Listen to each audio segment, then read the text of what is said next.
A very good afternoon and welcome to the Diego Martin Sporting Complex for game number 4, day number 4 of the North Zone T20 competition.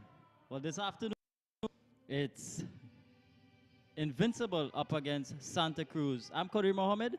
I'll be later joined by Gordon Pear and Mr. Rolberg as we look forward to this interesting encounter. The Santa Cruz team star-studded lineup up against the Invincibles, who I'm sure would be definitely be raring to go and be looking for this action. As we take a look at the toss.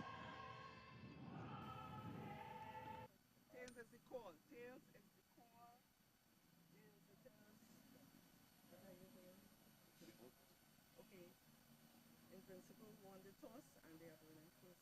Good luck, gentlemen. Have a good game. Well, you want to toss, you're bowling first. Any reason why?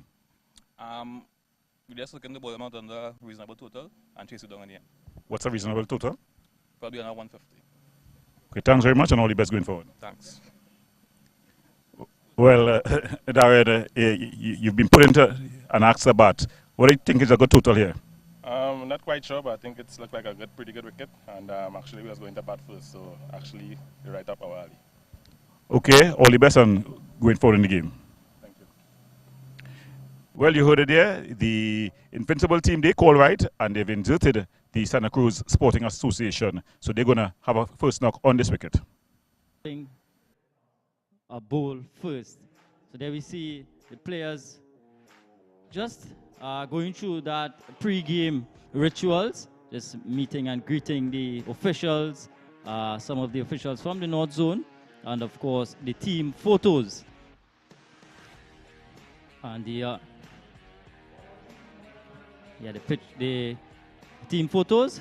And so we now take a look at the pitch report from Gordon Pear. Okay, we're here on this pitch, the same pitch that we used yesterday, that 400 runs were scored on. So it's going to be a good pitch. It's slightly worn, and the grasses seem to come up into the pitch. So I expect a little bit of variable bounce as the day goes on. Of course, as we saw last night, the dew also come into play. But again, we can expect an exciting encounter, and a lot of runs will be scored on this pitch. There you have it. So there you have it, Gordon Pear with his insights on this pitch. And of course, it's the same we used yesterday afternoon in that game between Glenora and Combine, where we saw, as God mentioned, over 400 runs were scored on that pitch. A very high scoring game indeed yesterday. Glenora team, they batted first and they amassed a massive 244. And they were able to restrict Combine All-Stars to just about 177. Which meant that they got a huge victory in the end.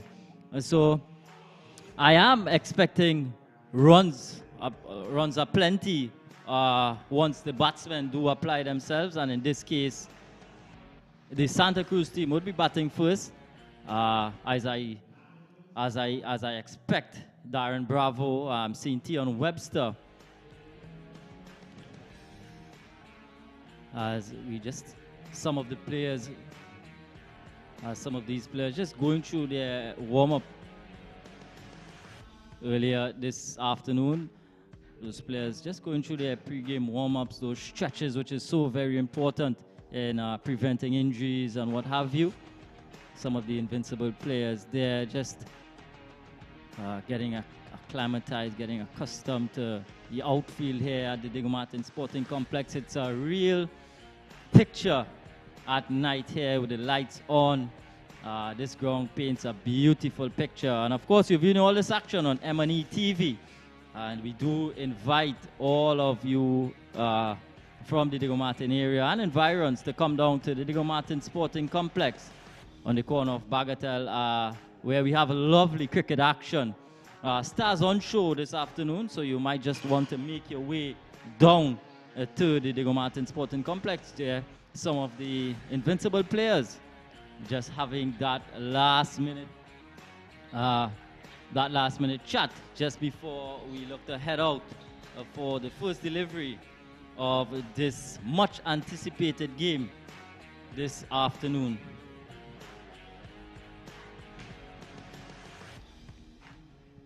Of course, our officials for tonight's picture, Mr. Avinash Narain with ball in hand there. And he's going to be partnered by Mr. Ryan Cassie.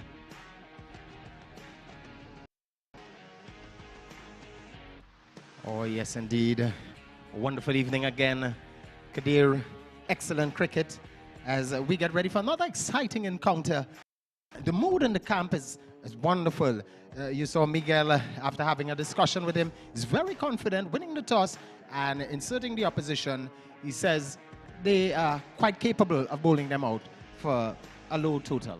Yeah, of course, he's very, he as a captain, he has to be very, he has to be upbeat about what he's done. He's inserted the Santa Cruz team. And we just take a run through of the Santa Cruz team. Their playing 11 is, of course, Captain Darren Bravo, Richard Arno, Cleon Burley, Devon Charles, Karen Donald, Ronald Huggins, Karen Raymond, Aaron Rosales, Alvin Smith, Devon Sween, Tion Webster, and Joshua Wong. Champion of Champions team. And the Invincible Cricket Club, another wonderful team. Rafael, Samir Ali, Ramesh Danraj, Suresh Danraj, Brent Granado, Miguel Mahabir, Brandon Maharaj, Stefan Marcano, Franklin Rouse, and Jerome Simpson and Kevin Singh. The guest players, that main man, Franklin Rouse, he is really a special talent. He's going to be showing his way here this evening. Nathaniel McDavid, Brandon Maharaj, and Mikhail Govaya, the guest players for this Invincible cricket team. Yeah, so Raul, what are your expectations? Of course, we're using the same pitch from yesterday's game where over 400 runs were scored. What are you expecting from the Santa Cruz team as they've been inserted to bat? Well, looking at the conditions coming into this evening, you know, it was a very humid day, and coming into the night is just around 6:30 or thereabouts. Still a bit of light, but it means that with the humidity we had today, it's going to be a lot drier evening. With that, the spinners, that type of atmosphere tends to provide a bit of comfort for the spinners. The ball is going to be drier. They're going to have a bit more pitch, a bit more spin, a bit more flight. We don't know if things are going to change with the weather.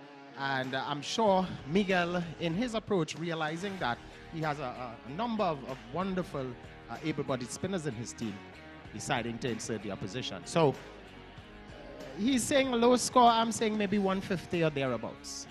Yeah, we just wait to see how it goes. So the two opening batsmen for Santa Cruz, of course, Ronald Huggins and Devon Sween would be opening up things for the Santa Cruz team.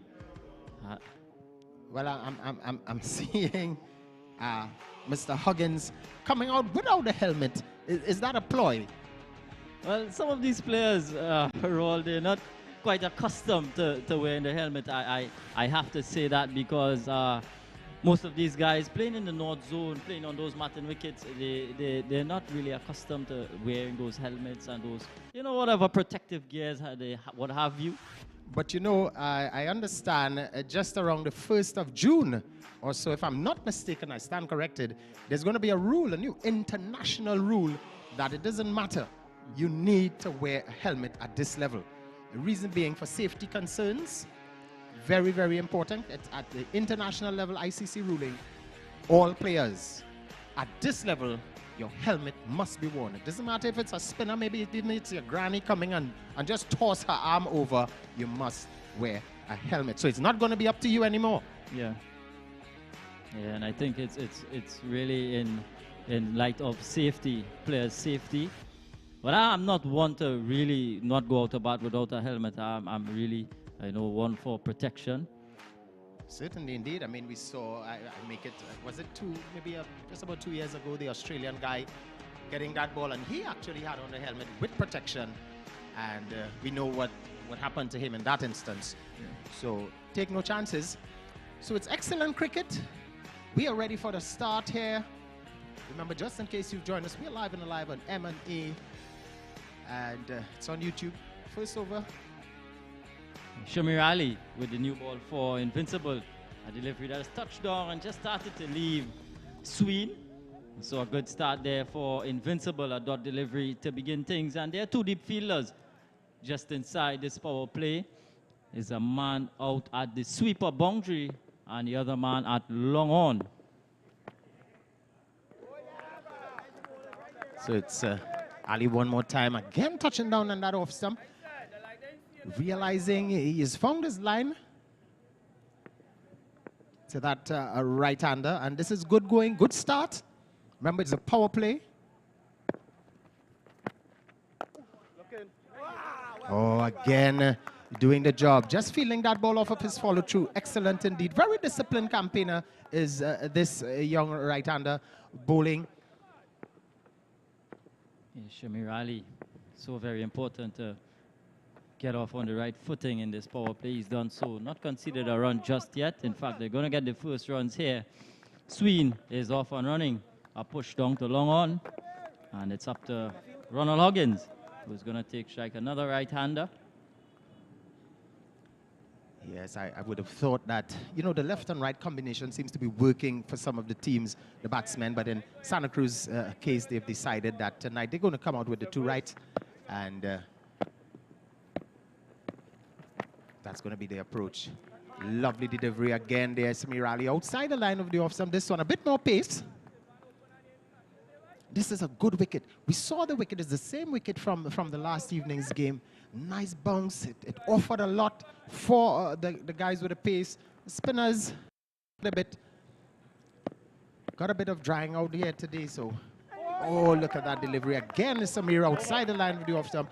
Brings the over to a close. So at the end of over number 1, Invincible winning the toss and inserting the opposition. Santa Cruz All-Stars are 1 without loss. A very good start from Shamir Ali. The ideal start that his skipper would have wanted. Just a single off the first over. So exactly things going to plan for the Invincible team just at this moment. I think we're going to be seeing some spin from the other end. Well, yes, indeed. And it's the same ploy being exhibited here by Invincible. We saw other teams in the past. You bring in the spin from the southern end. I have my doubts about that, realizing that most of the guys are going from that end. I don't want to jinx the guys, but we'll have to wait and see. And this is the new bowler. Mr. Ramesh Danraj. Mr. Danraj, another really wonderful guy from the east. Very quiet, cool campaigner. See Rouse is on the field there. That's one of the guest players from the Invincible team. Two big players inside it to come. So it's Sween to take strike. Danraj with his first delivery. Quick delivery from Danraj. Can't get a single there. Sween pushed out to the backward point region. And again, those two deep fielders, long on and long off. So the protection is straight for Danraj. Yes, indeed. And wicketkeeper Maharaj right up to the stump. Giving his bowler that confidence. Good start here by this young man. Right arm over the wicket. This one is a quicker delivery again. And Sween was on the back foot looking to pull. Just didn't make proper contact. Goes out to mid-wicket where he can't get a single. So another good start here from Danraj and the Invincibles. This one comes off the pad and dribbles out into the leg side. No run. Well, it's a very sedate start by this Santa Cruz outfit. It's early goings yet, early days yet. But Sween just having a look. Hey boy, and he playing now. This one is another good delivery. And it just seems though that Danraj is just getting that ball to tail slightly back into to the right-handed Sween. Not much spin yet on off a brand new ball. Hey boy, yours, yeah. And again, Go in, Arami. no run yet off the bowling of Danraj. What an excellent start this has been so far. One delivery to come. Can he finish this over well? Well, he's doing a wonderful job thus far. He's actually picking up. This could be caught just at that man there, at that sort of widest mid-on field. Going for two. Some poor bit of work in the outfield here. A direct throw from that man coming out long on. But the umpire, Cassie, is saying not out. In this case, that's umpire Narayan saying not out. So at the end of 2 overs, Santa Cruz.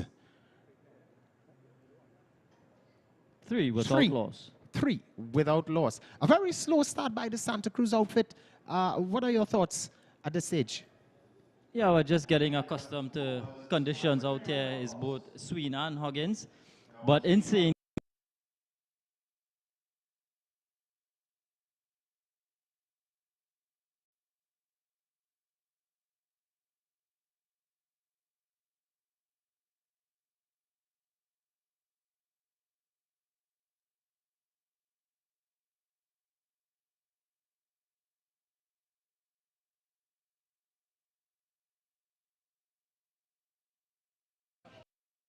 thought that, you know, one of them should probably decide, you know what, it's the power play overs, and we should maybe one has decided to have a go, you know, maybe take a couple chances, but they're both playing the sedate roles.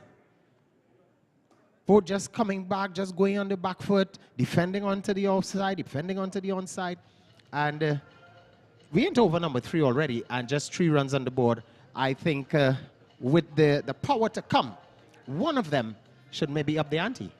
yeah, definitely. As we see, one of the batsmen with a bit of a concern. As I've just seen the physio make a way out. Seems to be cramp. And the challenge with that is, you know, when you arrive maybe not on time in terms of your warm-up, going through your warm-up, maybe some rehydration and so on. And that seems to be, is it Huggins? Ronald Huggins. Yes. Well, he doesn't seem like he's going to continue. He's making his way off. Yeah, definitely cramp. He's coming off. So unfortunate here for Ronald Huggins, who is yet to get off the mark, and he's coming off due to some cramp. But I'm seeing he's also seems to be favoring that hamstring area. I hope it's not the hamstring, because I tell you what, Kadir, those injuries can really be troubling. You know, even if you've just arrived, even if you're warm, once the hamstring has decided that it's going to have a bit of a challenge, it can really, really cause some hurt, some pain.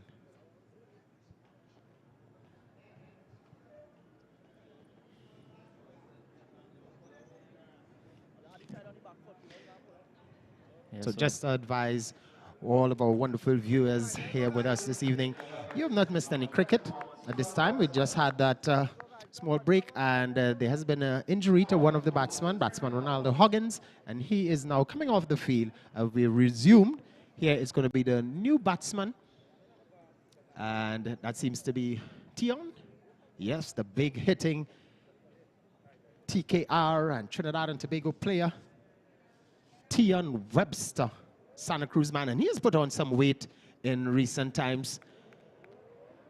Well, Tion Webster again needs no introduction. Wonderful striker of the ball. Excellent man to be having coming in here at this stage. And Webster, who's had some success both regionally and for his club this season. He's really had an excellent season, is Webster. And he would be looking to make his mark here in the North Zone. 20. So it's Ali up against Webster, over number 3. And immediately Webster is off the mark, just coming off the back foot and punching that one into cover for an easy single. As you can see, a man in form, confident stroke. So again, those 2 deep fielders for Sween in exchange, man out at the sweeper position and long off. And again, Ali goes past the edge. Sween looking to run this one down to 3rd man and not making any contact. I think it's a bit of a risky shot with taking into consideration that Ali's getting that movement slightly away from him. There is a slip in play as well. Yes, indeed. And this one, excellent. Coming forward, looking for the drive, just playing back off the pitch. Good stop there by the wicketkeeper. Had to dive. Somewhat excellent stop indeed. No run. Yeah, fuller delivery, getting that shape away again, and a good stop there by Maharaj. This time Sween is flicking, and he's gonna get a single to mid-on. Yes, indeed. And this is good cricket here. Invincible on top of things. Not giving away much. Excellent cricket. Here's Samir once more. This time it's another good delivery. Pitched up. Making use of that bit of movement that he's getting there. Shamir Ali bowling well at the moment. His 1.5 overs just costing him 3 so far. So he has certainly made a good start here for the Invincibles. One delivery to come. Webster is driving and driving beautifully, but they're out there. So he's just going to get the one for it. Yes, a lovely drive seen here by Webster, but that man out of the extra cover boundary comfortably stopping that. So only one run. So at the end of over number 3, Santa Cruz All-Stars are 6 without loss. Sween on 4 and Tion Webster, the new batsman, 2 not out. We saw Huggins. We hope that he's okay. He had to return to the dugout. Nagging injury seems to be on his right. So we trust that all is well. We'll have a word from the dugout in a short while. We'll hear from the physio. But this is good cricket we're seeing here from the Invincible team. Remember, it's the power play. Power play overs, 6 overs, and only 6 runs on the board. I'm sure the Santa Cruz camp is going to be a bit concerned, looking probably to, you know, get a bit more runs in the power play overs. Yeah, most definitely. Want to maximize this first 6. But no better man to have at the crease than Tion Webster, who's very good at hitting the ball over the top. A real stroke maker, powerful player as well. So he be the ideal man here for the Santa Cruz boys. And Dan Raj is going to have a go again. He's into his second over. When they go for 2, well, this would be in some trouble. Oh. Again, some poor bit of work there in the outfield. A bit of a fumble. And Dan Raj not very happy with that bit of work by that man on the onside. He stopped it initially, but probably losing his footing. So now we see he's being changed. He's going to go maybe to a square leg position, and a new fielder at that short mid-on. Here's Dan Raj. This one down the leg side. Let's await the decision. Runs indeed. Straying into the pad of the right-handed Webster. And Webster just getting into his wicket. Beautiful leg glance. 4 runs to that man. Tion Webster takes him on to 8. A lovely stroke indeed there. Yeah, Dan Raj not going to get away with this when he's bowling to Webster. Just tickled fine, beating that man at short, fine leg, Jerome Simpson, and went all the way into the boundary for 4. So a good start here from Tion Webster. This time he's pulling, and he's pulling in the gap. This one is definitely going to get to the fence. Webster again, back-to-back boundaries. Webster on the charge. Well, I'm sure he probably would have gotten word from the dugout saying, you know what, it's time to take things up, because we're into over number 4, into the power play, and excellent shot indeed. Look at this one. They're just getting in onto that back foot and helping it to a vacant mid-wicket for 4. Lovely runs indeed. Back-to-back 4s.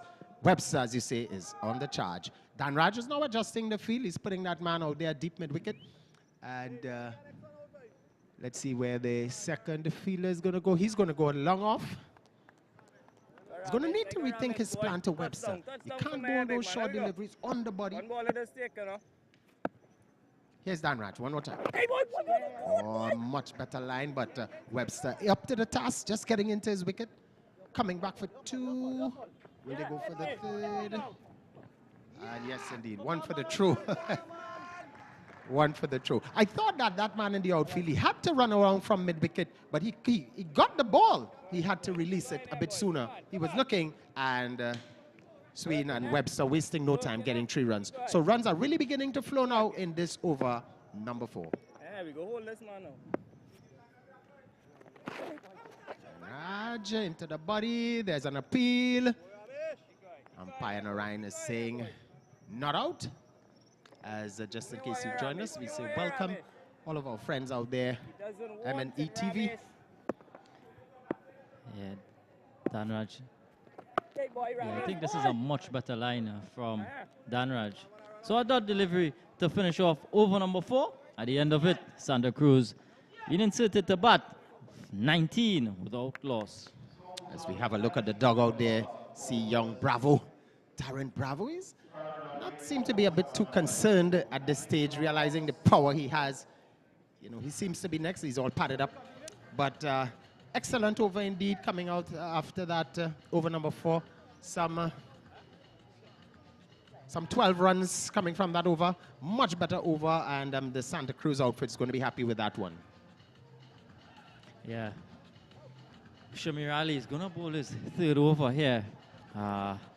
Maybe it's because he's bowled 2 very good tight overs right at the start. So his skipper is just entrusting him with a 3rd one inside of the power play. Maybe in a hope that he can get the big wicket of Tion Webster. There is a slip in play. There's a slip, short 3rd man, a backward point, sweeper, mid-off. And this one is pushed out to the man sweeping. Just a single.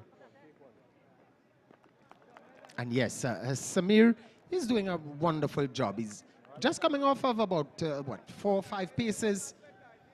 Not a very long run-up, but definitely generating some pace. Swinging away from the right-hander. This is good bowling from this man.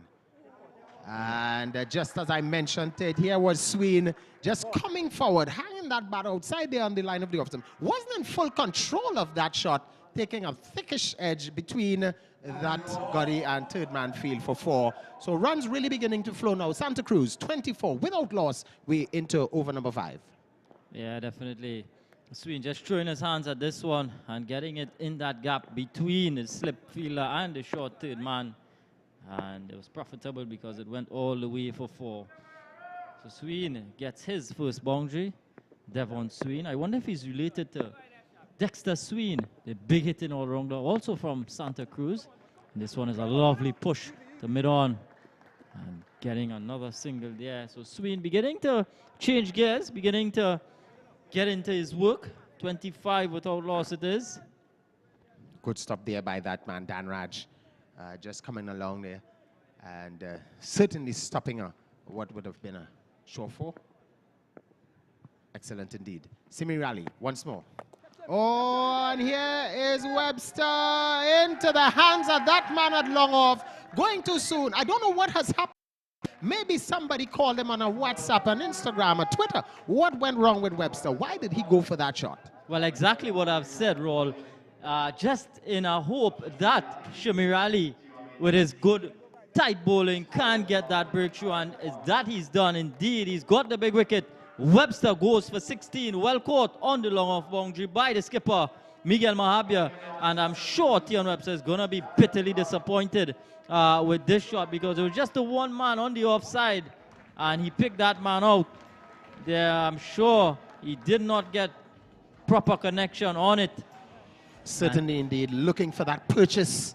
But this was an excellent delivery, a bit flighted delivery, but pitched up. And I thought Webster probably could have maybe looked to play it along the ground into the cover region. That man at the deep extra cover would have had to run all the way along to his right. But Webster, he decided to go the aerial route. He is a gunner. He went for 16. Excellent bowling, Samir Ali. And what a way the captain has sent him back. And he has definitely done the needful. Yeah, definitely. Darren Bravo is out at number 4 for Santa Cruz. Skipper of the Red Force team. And he too is in some form. Ali though, not to discredit what he's done so far, into his 3rd over. And he's picked up the big fish of Tion Webster. This time he's going to be bowling to the left-handed Bravo. And again, those two deep fielders out at long off and a sweeper. And immediately Bravo here comes in and stakes his claim. Lovely drive, but that sweeper on the boundary, that's Rouse, one of the guest players, the man from the west. So Samir Ali, very disciplined. He's not being afraid to just carry it up on the outside of the off stump to the left-hander, left-handed Bravo. So now we see the left and right combination. Sween is still there. He is on 9 not out. Wide ball signal by the umpire. Not afraid to extend his arms. Umpire Cassie, Ryan Cassie, the central man. Remember, ladies and gentlemen, we're into the North Zone T20 tournament. Excellent tournament, wonderful teams. This one, Sween is just flaying his bat, and he's going to get a boundary, beating the man at long off. And Sween picks up another boundary in the over. At the end of 5, Santa Cruz have progressed to 30 for 1. Sween is 13. Bravo, whose new batsman, is just on 1. As I make my leave, and Gordon Pear is going to be with you. Oh, thank you so very much. And yes, indeed, looking at that replay there, Sween just opening the face and helping that one through between a wideish long off and that man at the sweeper boundary, and he helped his way for 4. He has moved on to 13 now. The score at the end of 5, 31 for the loss of 1. Yes, good afternoon to all the viewers, and good afternoon, Errol. Well, Errol, it's been a slow start here by the Santa Cruz Sporting Association team. They would have liked to definitely go a little quicker than they went, but they have been unable to get going, already losing the prize wicket of T.N. Webster, and they had a player retired hurt, Huggins as well, so not the best of starts for the Santa Cruz team, but they've still got the big man, DM Bravo, in there, and he'll definitely be looking to push on here. And this is the wicket. It was about pitched up, and it went down the throat of the skipper. He celebrates. He knows the value of that wicket, the wicket of T.N. Webster. Oh, yes, indeed. And welcome to you, my friend, as we see over number 6, and it's going to be bowled to the left-handed Bravo. And this seems to be Rouse, yes, indeed. And he's operating from the southern and right arm around the wicket. Love that. Franklin Rouse. Oh, that's a good delivery there. Gordon, that one just coming up, and Bravo seems as he doesn't know much about that delivery. It seemed to be a bit rushed. The spinners on this track, what we've seen from the previous 3 days is that they tend to bowl a little bit faster. You know, the pitch is it's a beauty really. It's a flat pitch that doesn't give much spin, but what it gives you is a bit of bounce, as well as if you push it through, you're able to get it to really get into the batters.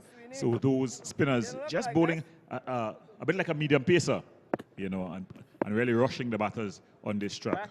Well prepared pitch indeed. So it's going to be Rouse, and this time coming up to Sween. Keepers at the wicket. Here is Rouse from the southern end. And Rouse getting a short ball outside the line of the off stump. That man at the sweeper cover boundary has tidies up. He eases on now to 14. Bravo. DM Bravo. He's there, and I'm sure once he's still there, you know what they can say. There's a song called Anything Can Happen. Say what, anything can happen. Yes, most definitely. Darren Bravo, the captain of the Trinidad and Tobago Red Force team in the just concluded for over tournament. Oh, and what a wonderful tournament that was. I got Rousey. So it's Rousey, Santa Cruz into over number 6. The final over of the power play. 33 for the loss of 1. Rouse is doing a good job here. He's following up after Dan Raj. We saw Dan Raj holding his line and length, just getting a little roughed up from hey, Sween in the previous 2 overs, but coming through quickly for 2. But Bravo is home quite comfortably. It needed a better throw, really. And I think that's one of the things that these fielders in this Norton tournament have not done. They've not released the ball quickly. So they've gotten to the ball, they've taken their time, not wanting the balls to beat them. And then they get the ball in their hand and just delay that second. And the batters are taking them on the throw. One for the throw, as we used to say. That's a beautiful shot, well timed. The fielder gets across and does excellent in the outfield. It's the skipper there. Oh, that man, Miguel. A really wonderful, wonderful campaigner. Yes, Miguel Mahaber. Yes, the skipper of this team. A bit of a T20 mercenary. As they say, a hand for hire. Well, he was confident at the toss, winning the toss and inserting the opposition. He said that, you know, as we have a look at the dugout, some concerned faces, you know, 6 overs, just 37 runs on the board. The back of T and Webster, we're seeing him there already relaxed. He's probably having his refreshment. The manager, Ramdeen. But it's early days yet. Some 14 overs to go. The big man, Bravo, is there. And yeah, I don't think they'll be too worried. They'll not be satisfied, but they'll definitely be contented.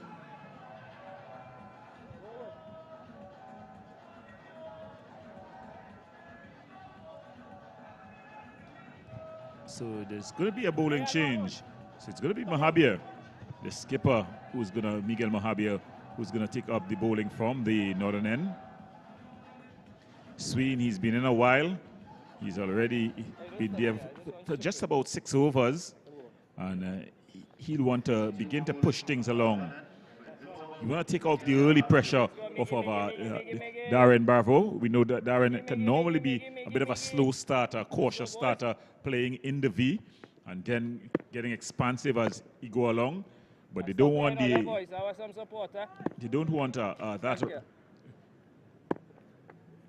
total. They will want the total to be pushed along a bit, and not want them to be stalled. At this point, at 37 for 1 after 6, just about 6, going at just about 6 runs and over. oh, yes, indeed. And Sween getting that one a slower delivery. So we're seeing a bowling change. Seems to be the medium pace of the captain, Miguel Mahaber. Again, right arm over the wicket to Sween. And yes, as you said, you know, Bravo starts off, he starts things a bit slow. But when he gets into his zone, oh my goodness, runs begin to flow. Here's Miguel again. From the northern end. Slowly this ball then played on.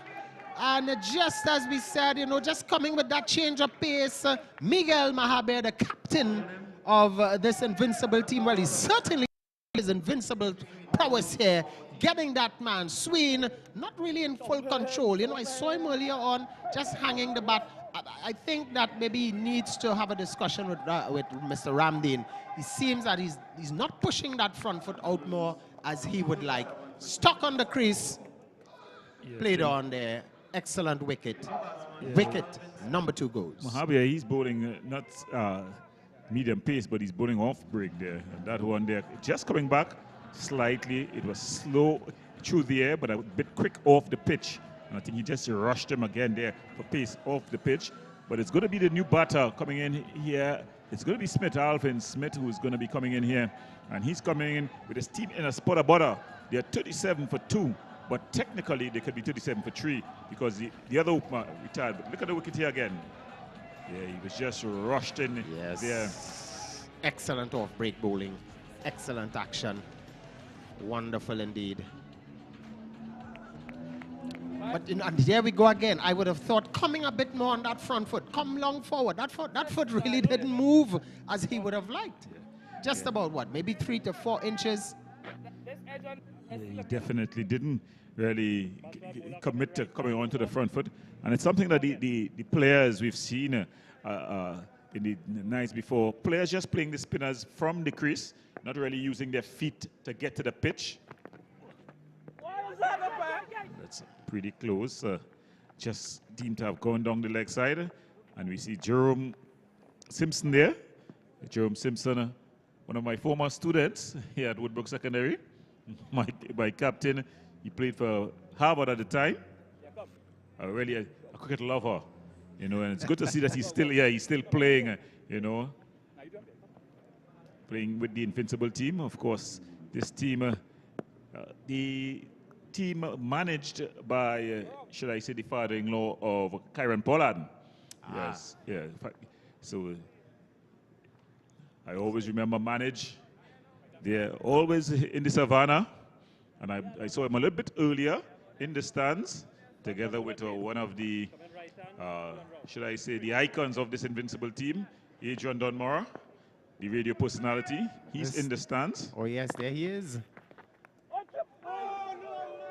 Mr. Dunmore. That one is edged. It's going to run pretty close to the boundary. The fielder doing all the hard work there. That's Mocano, Stefan Mocano. Yes, so it's over number 7, just 38 runs. But, you know, Miguel Mahaber, the captain, very confident. He said it at the toss, and he's showing it here. He's showing that he has the ability to hold things down. As we see, Bravo seems to be having a bat change. Well, it seems like that bat only has edges because since he's come to the crease, he's definitely not middled, as we know DM Bravo can. Well, maybe he just came back from Edgbaston, you know. Yeah, I know he had some games across there in the past. And he's talking to the slip player there, just probably telling him, I've changed the bat here, brought a bigger blade. So he's going down the leg side, a loud appeal there. None out, says umpire Cassie, and he signals a wide. Well, I thought from the time the ball left Mahaber's hand, we knew it was going down the leg side. The keeper, a good take. And, oh my goodness. Nowhere near the bat. It was a wide and a half. Yeah. The wicket to Bravo. Bravo is just coming in and playing it just in front of square. Easy too. And here is Rouse putting in the dive. You know, last evening we mentioned the dive there by the Combine All-Stars team. And this Invincible, much. Yeah, and there's Adrian Dunmore in the stands. Oh, the main man. The voice, we call him. Yes, definitely. What a voice he had. Oh, yeah. Was a bit of a North Zone legend in the Savannah. He was pretty quick off those Martin wickets. I remember facing him that season. It was a battle within a battle. There he is there. Probably sending a text telling everyone to come down to the Diego Martin Sporting Complex because there's a lot of action going on down here. Remember, you're watching the North Zone Cricket Council T20 tournament. Oh, a lot of action indeed. Lots of celebs coming out. We saw Mr. Dunmore. We also have a celeb here with us, Mr. Pierre.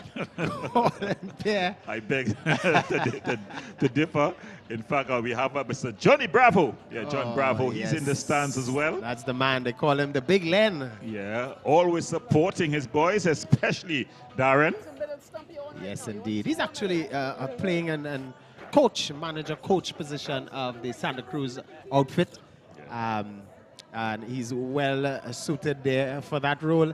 Partnered with none other than Rama, Earl Ramdeen. Yeah. Big Rama, they call him. So here is going to be Rousey. And he's going to be operating from the southern end. We're moving into over number 8, 43. Yes, your eyes have not fooled you. It's 43 for 2 at the end of 7. So Invincible holding things down. They are definitely on top of this game. But with Bravo there, I'm sure Santa Cruz going to have a bit more to say. Well, it's Smith. It's a beautiful shot. The manager running around and he puts in the slider, but it goes through the slide there. It was good work. He got there, put in the slide, but the ball just sliding through. It was Granado putting in, Brent Granado putting in the slider. Well, when you look at the shot, it was really an excellent shot there. Look at it again. Hammered off that front foot, just going. Came, but just at the last moment, losing his footing. Good effort nonetheless, couldn't stop the 4. The score 47 now. And some misfield there by Simpson, the batsman, able to come through for 2 runs. Joe will not be happy. Yeah, some sloppy work there by him. Just caught napping. Yeah, he's a big Guyana Amazon Warriors fans. As we got some news today. Dwayne Bravo, he's back home with the TKR. The big man in the business. Back with the TKR and Philip Simmons. Yes, he's going to fill the coaching role. Coaching role, yes, indeed. Smith beaten outside the off stump there. As we see Rouse just changing the angle. And the umpire, Narayan, just warning Rouse there that he needs to get off the business end of the pitch. Yes, indeed. You can't obscure the umpire's view. Oh, and Rouse really coming off now.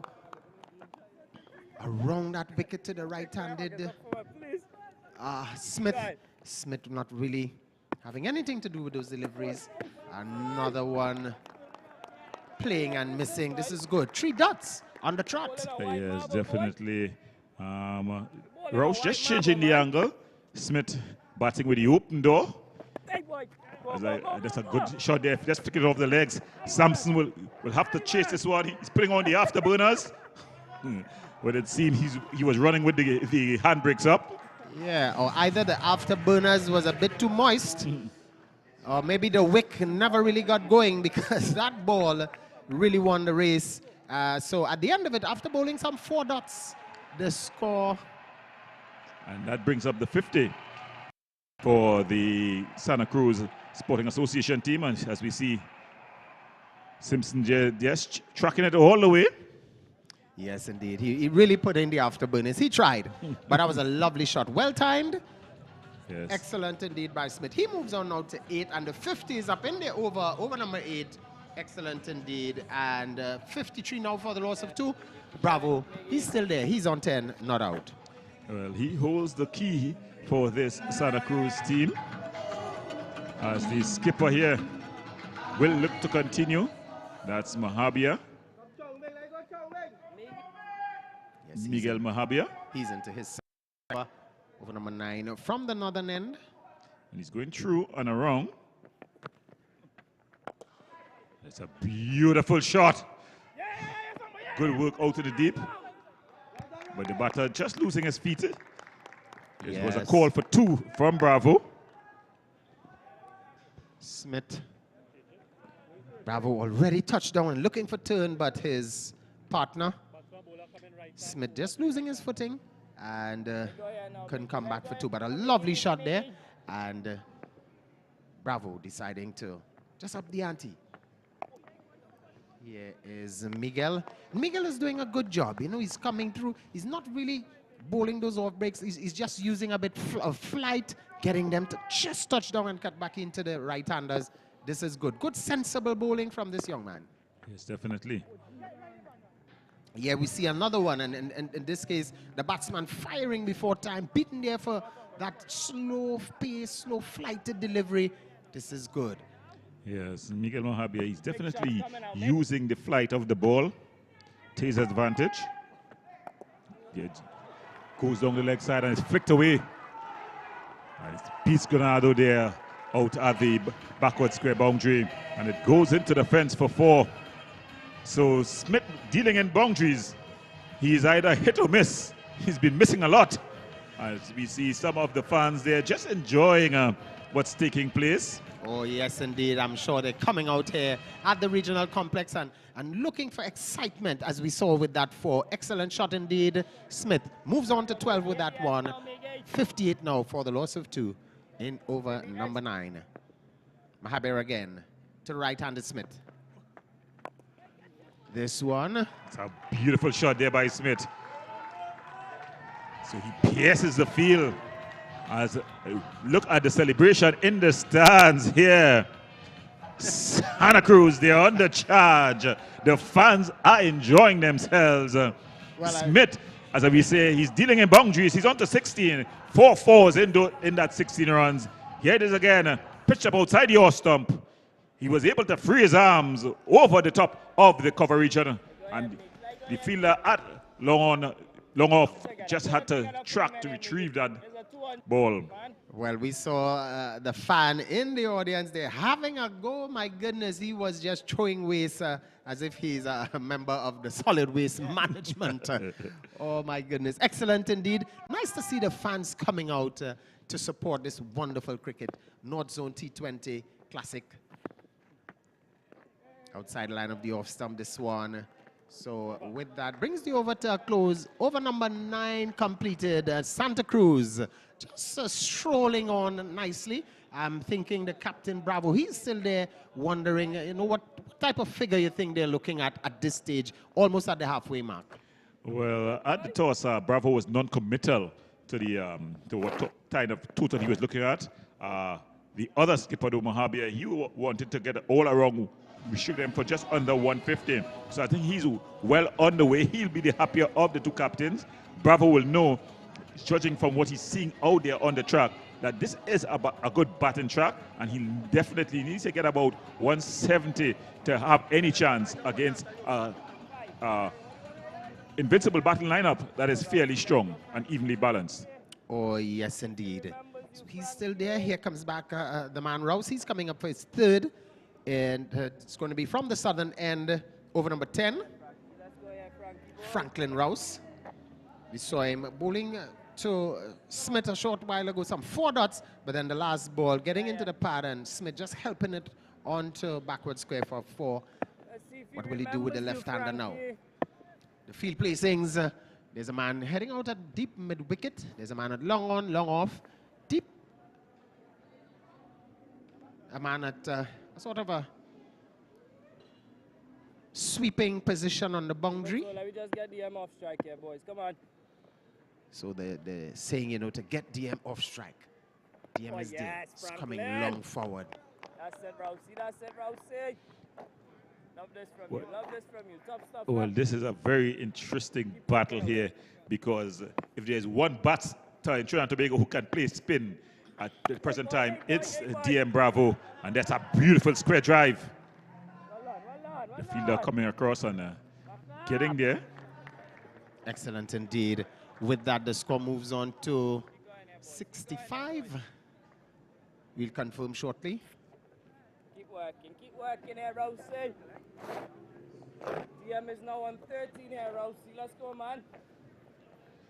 So it's Rouse to continue.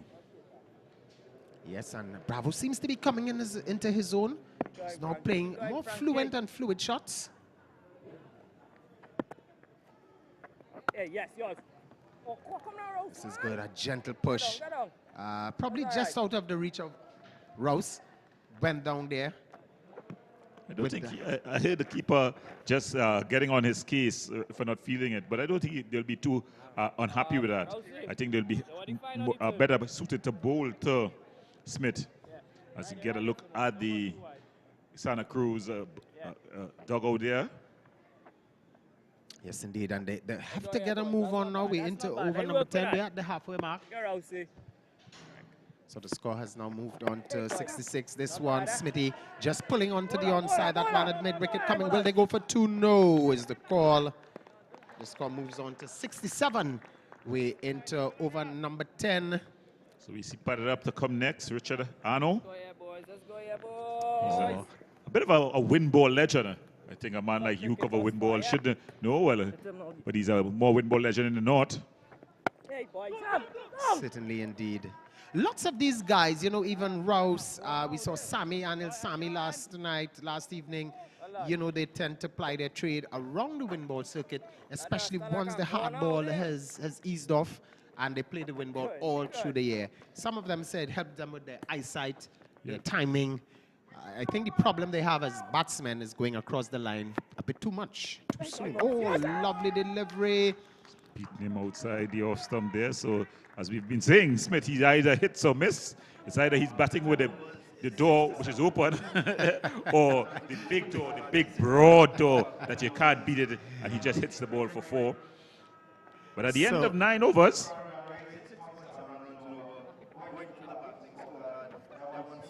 So at the end of 10 overs, as we take a Blue Waters break, in that the score is 67 for 2. So we go into a Blue Waters break. When we come back, we'll have more action here at the Diego Martin Sporting Complex. We'll be back shortly.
Welcome back to the Diego Martin Sporting Complex as we continue with action here in the North Zone 20 tournament. We've got tonight Santa Cruz Sports up against Invincible Cricket Club.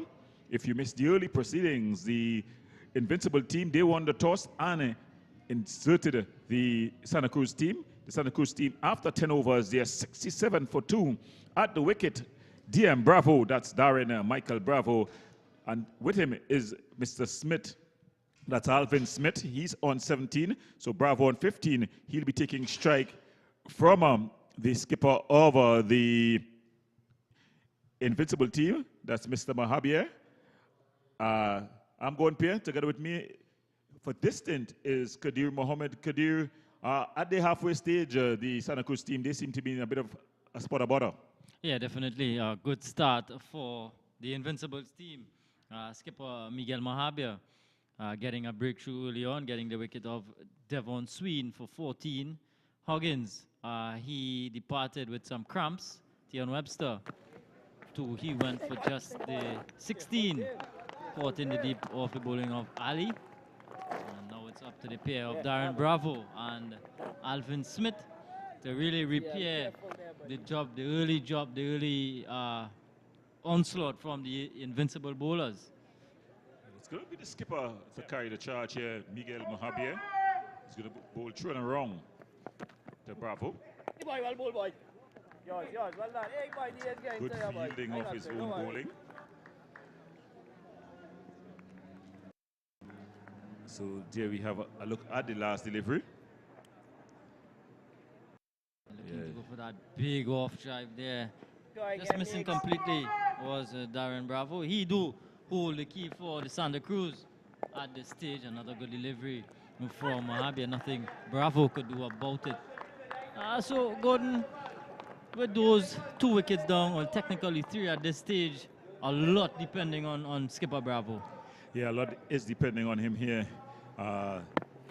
He'll be looking for a score of now just around, 160. He'll have to revise what he needs to do.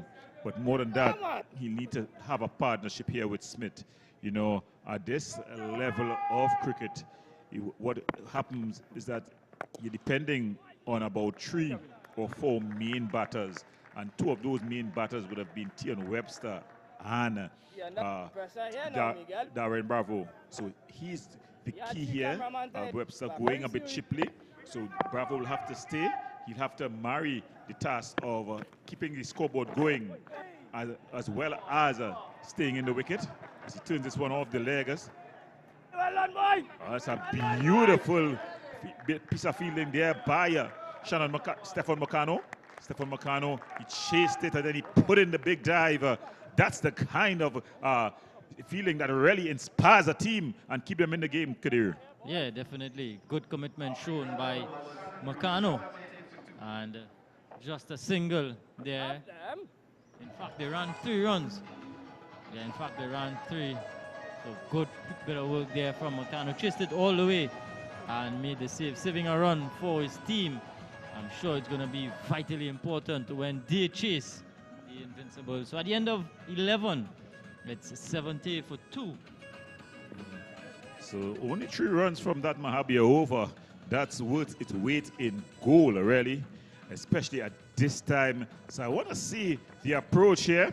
The Invincible team, though, they had a bit of a team meeting where they're deciding who's going to bowl next from the southern end. It seems like it's going to be Danraj who's going to continue. He started well for his team. That's Ramesh Danraj. He got a bit expensive and then was just withdrawn and replaced by Rouse. So, yes, it's Danraj who's going to continue. He's up against Bravo, though, one of the best players of spin in Trinidad and Tobago. Yeah, definitely. It's going to be a huge task here for Ramesh Danraj.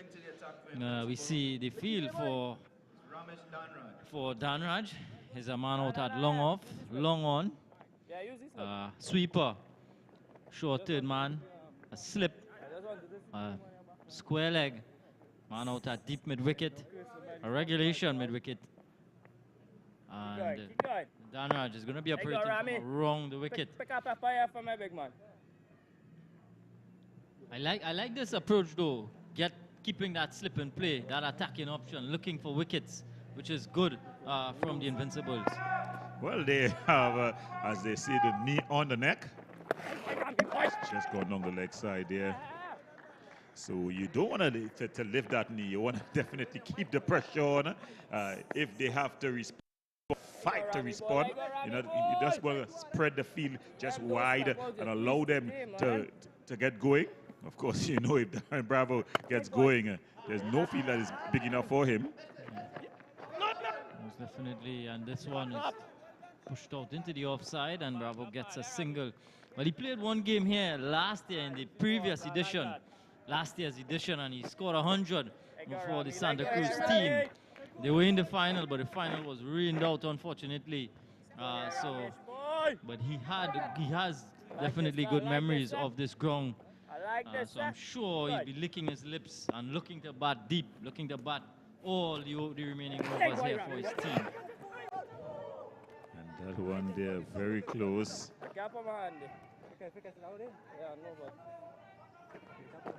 So Smith continuing with his hit or miss batting style. It's worked for him. Yeah, he's got a bit of an edge. Simpson is chasing. The last time he lost the foot race, this time he's able to get there. And they get 2. So good work there by Simpson, Jerome Simpson. Yeah, Simpson chasing all the way from short third man. But they need to begin to deal with boundaries. They'll have to get to the boundary first or get over the boundary. Because right now, don't seem like they're going to get a pass score. This is a good dink into the leg side. Another 2 runs here for Alvin Smith, who I beg to differ though, Gordon. I would like to see this similar approach from both Alvin Smith and Darren Bravo up until about the 15th over or so, with a platform set and 2 set batsmen to really launch in the back end.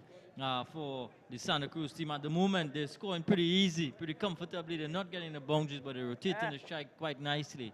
And at least the scoreboard is ticking over. I think 6 runs and over, 7 runs and over is not going to be sufficient. At least that's for me, even though you might think they can get bigger. He's able to, I think they can get a overthrow. Yes, so a bit of sloppy feeling sitting in here. And that's a wide. So add that to the 3 wides, to 3 runs. So they definitely getting a bit of ease of the pressure here. And that's the problem here with Dan Raj. He's a wicket-taking bowler. And the wicket-taking bowlers, they like to try something, you know, and sometimes just allows the loosening of the pressure and allows the batters to get into a flow. So you want to finish off this over well here. He's already conceded that.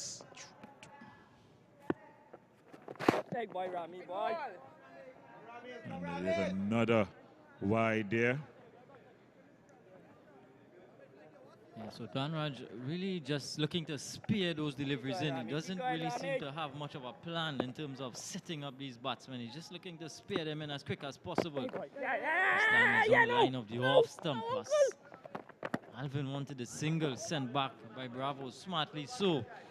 The end of 12. Santa Cruz 80 for 2.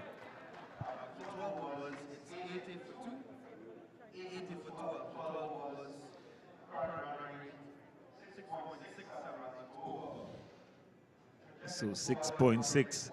I think that's not going to be good at all. We've seen lots of runs scored on this wicket. On the opening day, that was the lowest run scored, the 120 by the Barataria ball players, chased down in 8 overs by the police team. After that, it's been lots of runs, 199 by the Savannah boys against Pole 9. And then yesterday, he had 243. The Santa Cruz dressing room, not the happiest looking dressing room. There's some tense faces in there. So Mahabir to bowl his final over. Miguel Mahabir. And it's a wide ball. Yeah, he's just trying his hands. Yesterday there was a bit of a difficulty with the dew. Not sure if that would have caused the slip.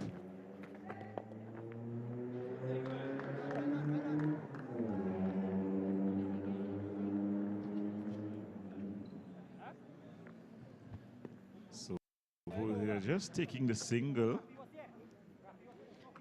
But just as I was saying when I watched the pitch was exposed all day, and it seemed to have lost its gleam that it had yesterday.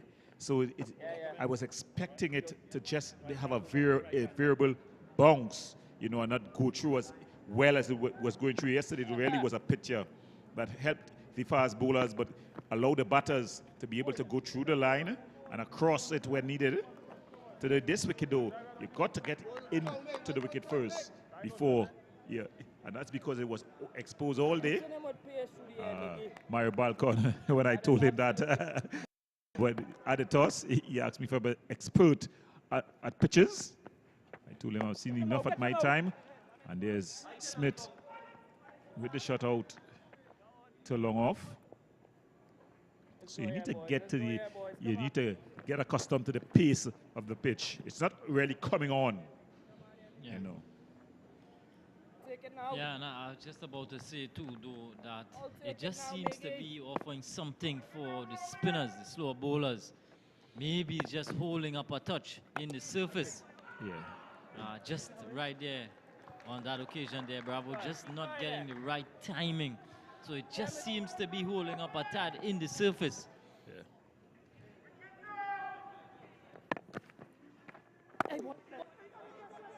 It's well placed there, dissecting the 2 fielders.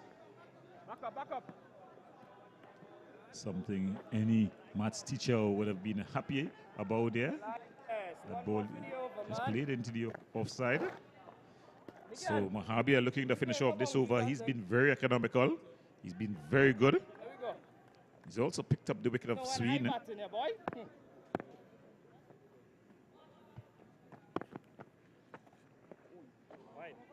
Just going down the leg side there, umpire Ryan Cassie. Just signaling that wide delivery. Not about over in the context of the things, just 4 coming from it. This one is a flight to delivery, a bit slower through the air. And a single on offer for Smith. So at the end of 13, Santa Cruz are 85. In fact, it's 86 for 2. 6 runs coming from the 13th over. So excellent going here. As we're gonna see a bowling change there. And coming in to bowl for the first time, it's Ali. Rafael Ali. Of course, if you know, that's the brother-in-law of Kyron Pollard. Ali, a great cricketer in his own right, especially in the North Zone. I think the last full season played, he was one of the 5 cricketers of the zone. Yeah. He also had a stint with Mary Boys last season. Yeah, good all-around cricketer. Yeah. He's going to be bowling his medium pace. Yeah, shocked to see that he's bowling so late, early. And I think he's coming in at a time when the batters are looking to go. So it's going to be difficult for him. He'll have to find his length pretty early. But he's up against Smith. Maybe this is a ploy here from Invincibles that Ali is going to bowl death overs. Over number 14, 16, 18, and 20. Maybe. And that's the thinking from the Invincibles. And that's 50 for the partnership between these two. Smith contributing 24, Bravo 21. So as they bring up the 50 partnership here. More importantly, though, the score is 87 for 2 in the 14th over. And Rafael Ali, left arm over. Full delivery. She's played out into the onside. Yeah, in fact, this is an excellent partnership by Smith and Bravo. They were just about 30-odd for 2. And these two really coming together and putting on a nice partnership, exactly what was required. And they continue to bat well. Another single here for Ali and a bit of a misfield there. And it goes all the way for 4. Ramesh Dhanraj, the culprit on that occasion. Yeah, he's normally an excellent fielder. He's already proven his worth today. But as they say, you're only as good as your last delivery. And that was his last effort, was an awful effort. Smith just settling for the single there. And that ball going through the long barrier. And this one is another edge through the short third man area and goes again for 4 more. So Smith, chance in his arm here. It's gone back-to-back boundaries. So just as I said, bringing in the medium pacer at this stage with 2 set batters. Yeah. For 2 or 4 off the edge. But I've never seen an edge for 4 in the scorebook. I've always seen 4.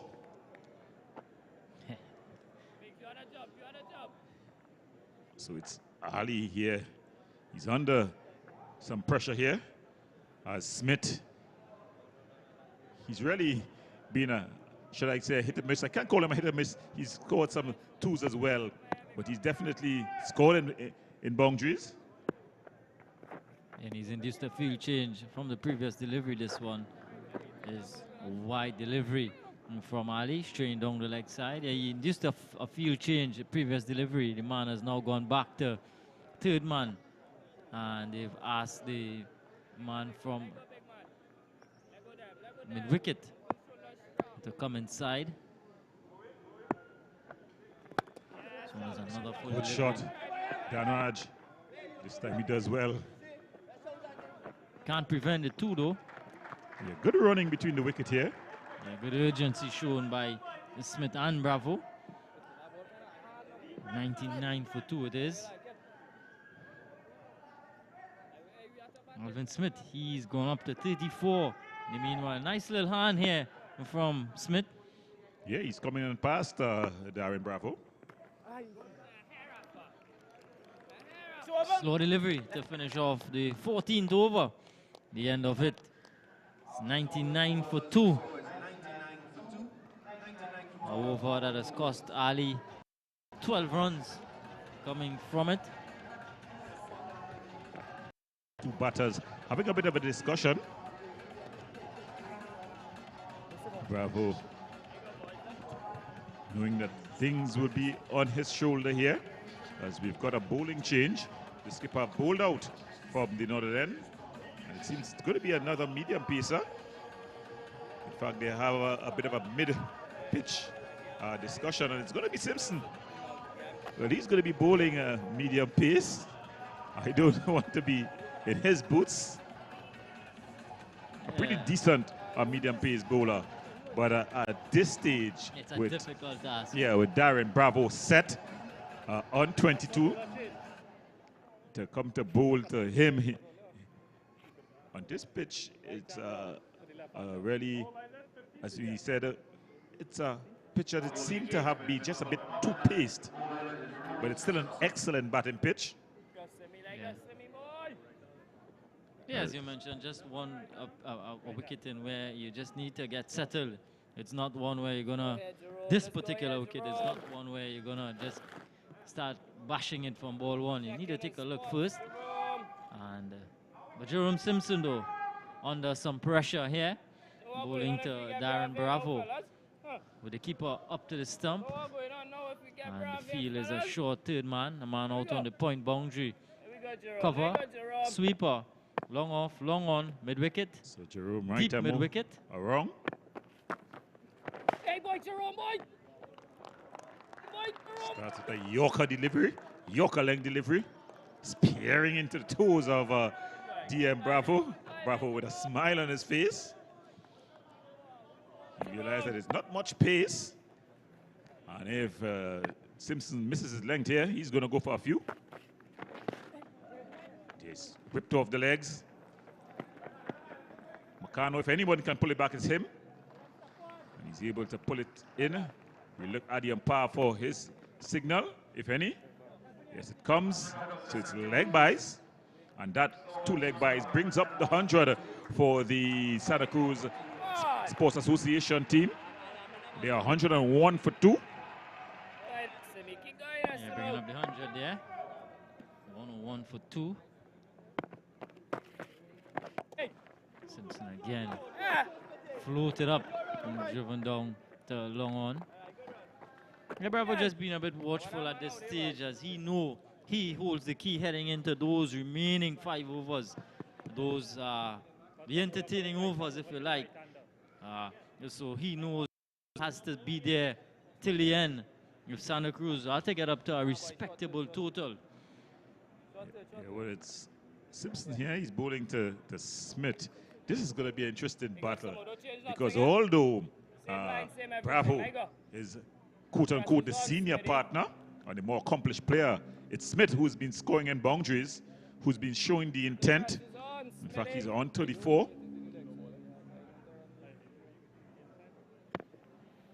So here comes Simpson.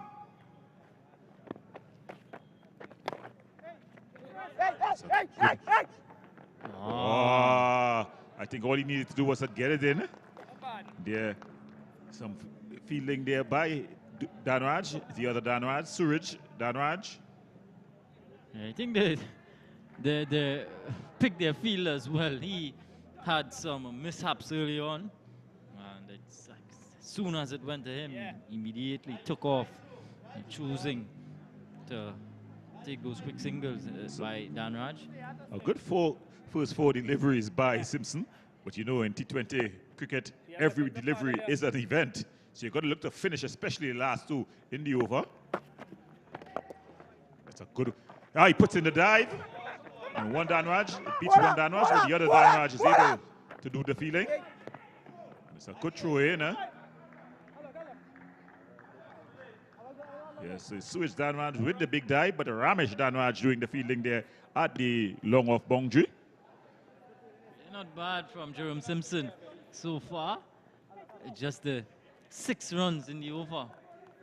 Go ahead, Jerome. He's looking to hit that block hole full and straight. is Simpson. Not much pace to work with. He's getting a bit of movement there as well, but this one is drilled through extra cover and hit well. Goes into the boundary for 4. So a good end to the over for Santa Cruz, and Simpson just getting his figures roughed up right at the end there. Over costing him 10. The end of 15, it's 109 for 2. Well, with that 4, a good-looking 4 drive by Bravo, I'll be taking my exit as I reintroduce to you the man himself, Raul Burke. So it's Raul Burke who's going to be partnering Kadir Mohammed as they finish off the innings for the Santa Cruz Sports Association.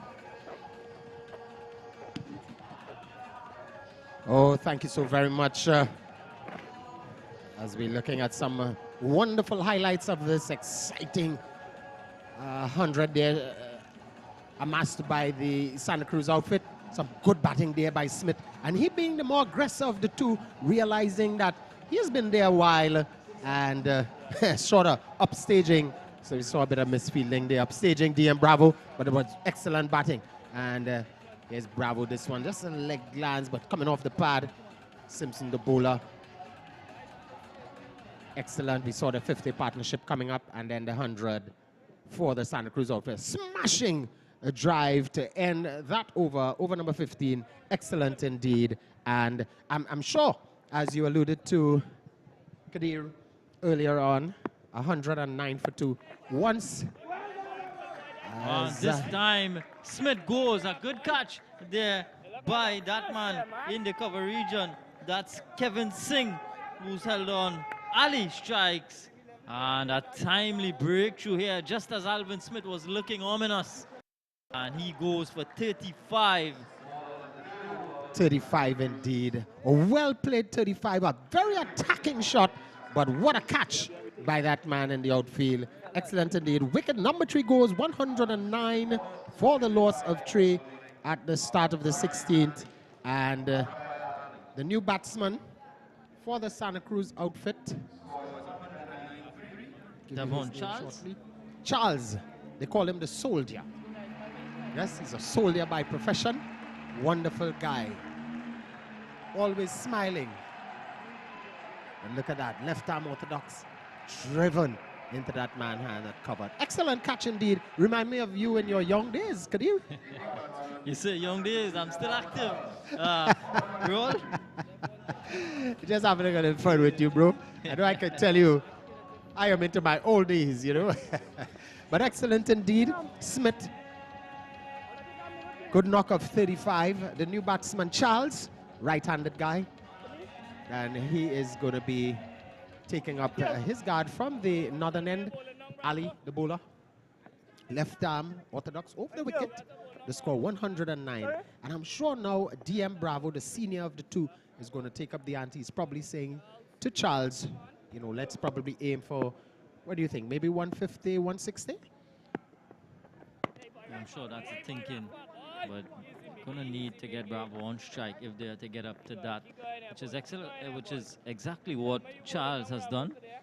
He's gotten Bravo on strike, but Ali though with a good breakthrough just at that time where Santa Cruz were looking to up the ante, and he provided that much needed breakthrough for the Invincible. So we see here now, he's up against Bravo.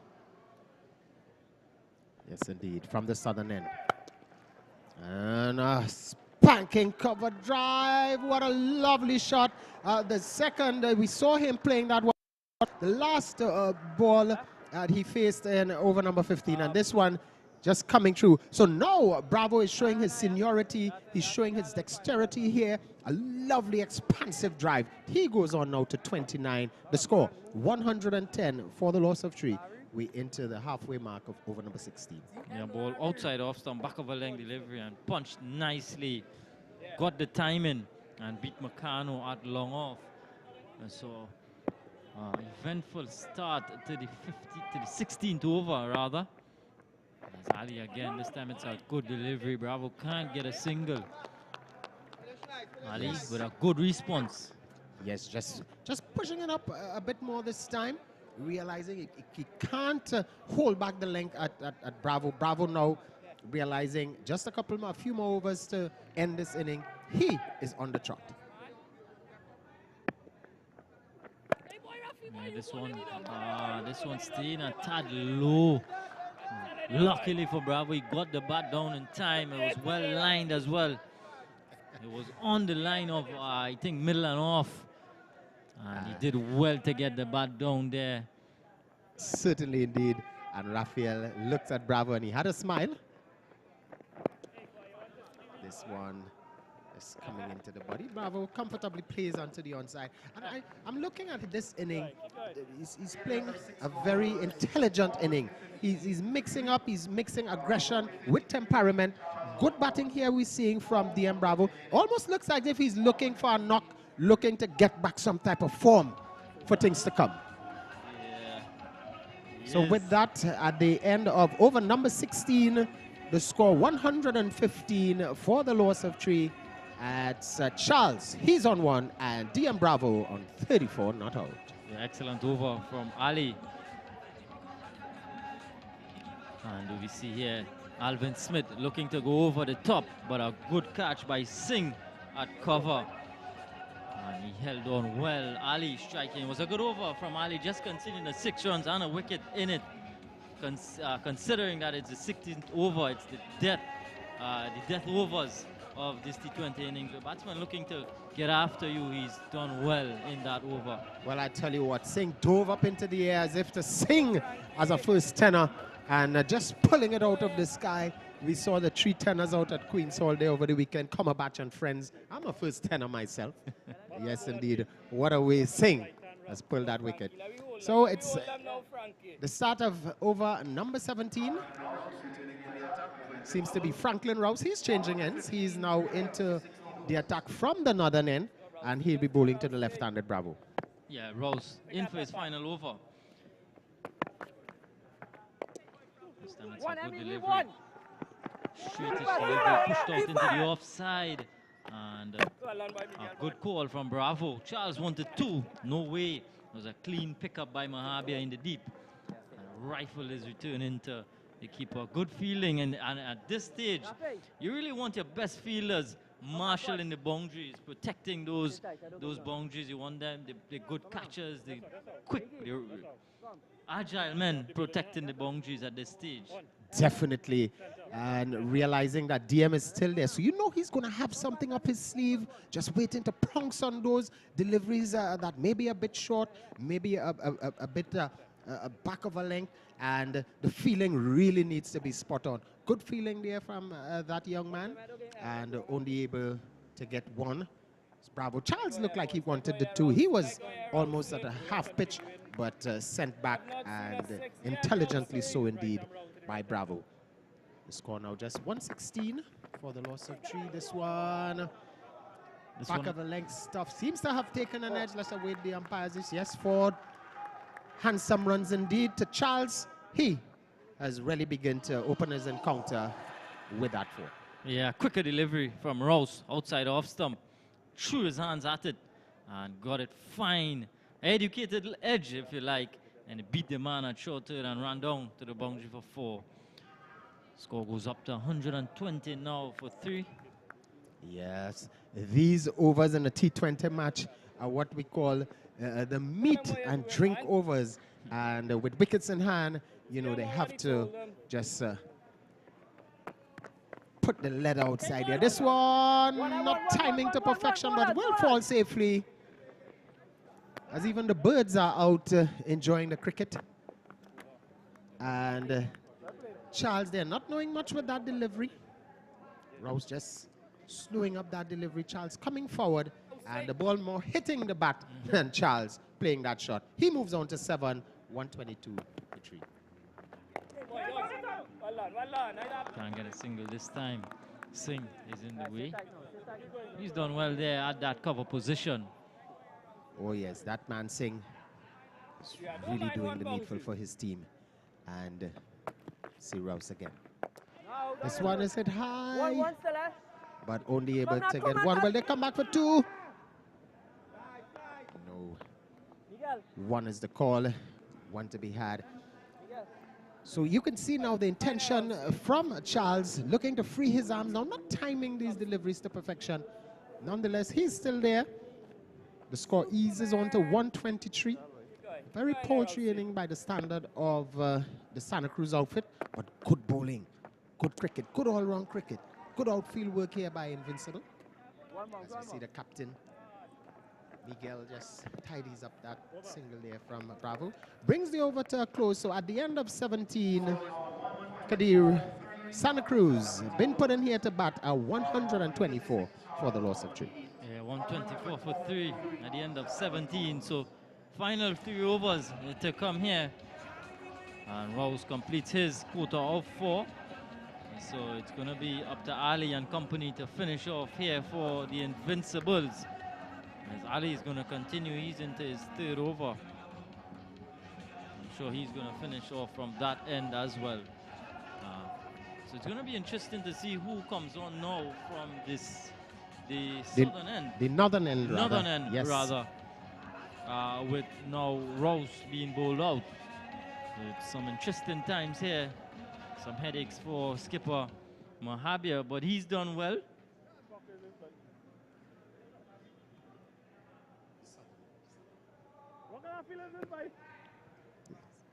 Yes, you were right, Kadir, the southern end. You know, sometimes my cataract tend to, you know, play a bit of challenge on me. Yeah, Gordon Pierre, he always gives me a lesson in cardinal points. Good delivery again from Ali, right up into the block hole, but it can't prevent 2. Good weight on the shot there from Bravo, able to come through. Slight misfield from Makano.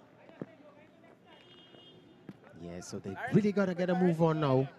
But I'm going to put you on the spot here, Ron. Sure. What do you think the Santa Cruz outfit are looking to get here at the end of 20? 150. Comfortably.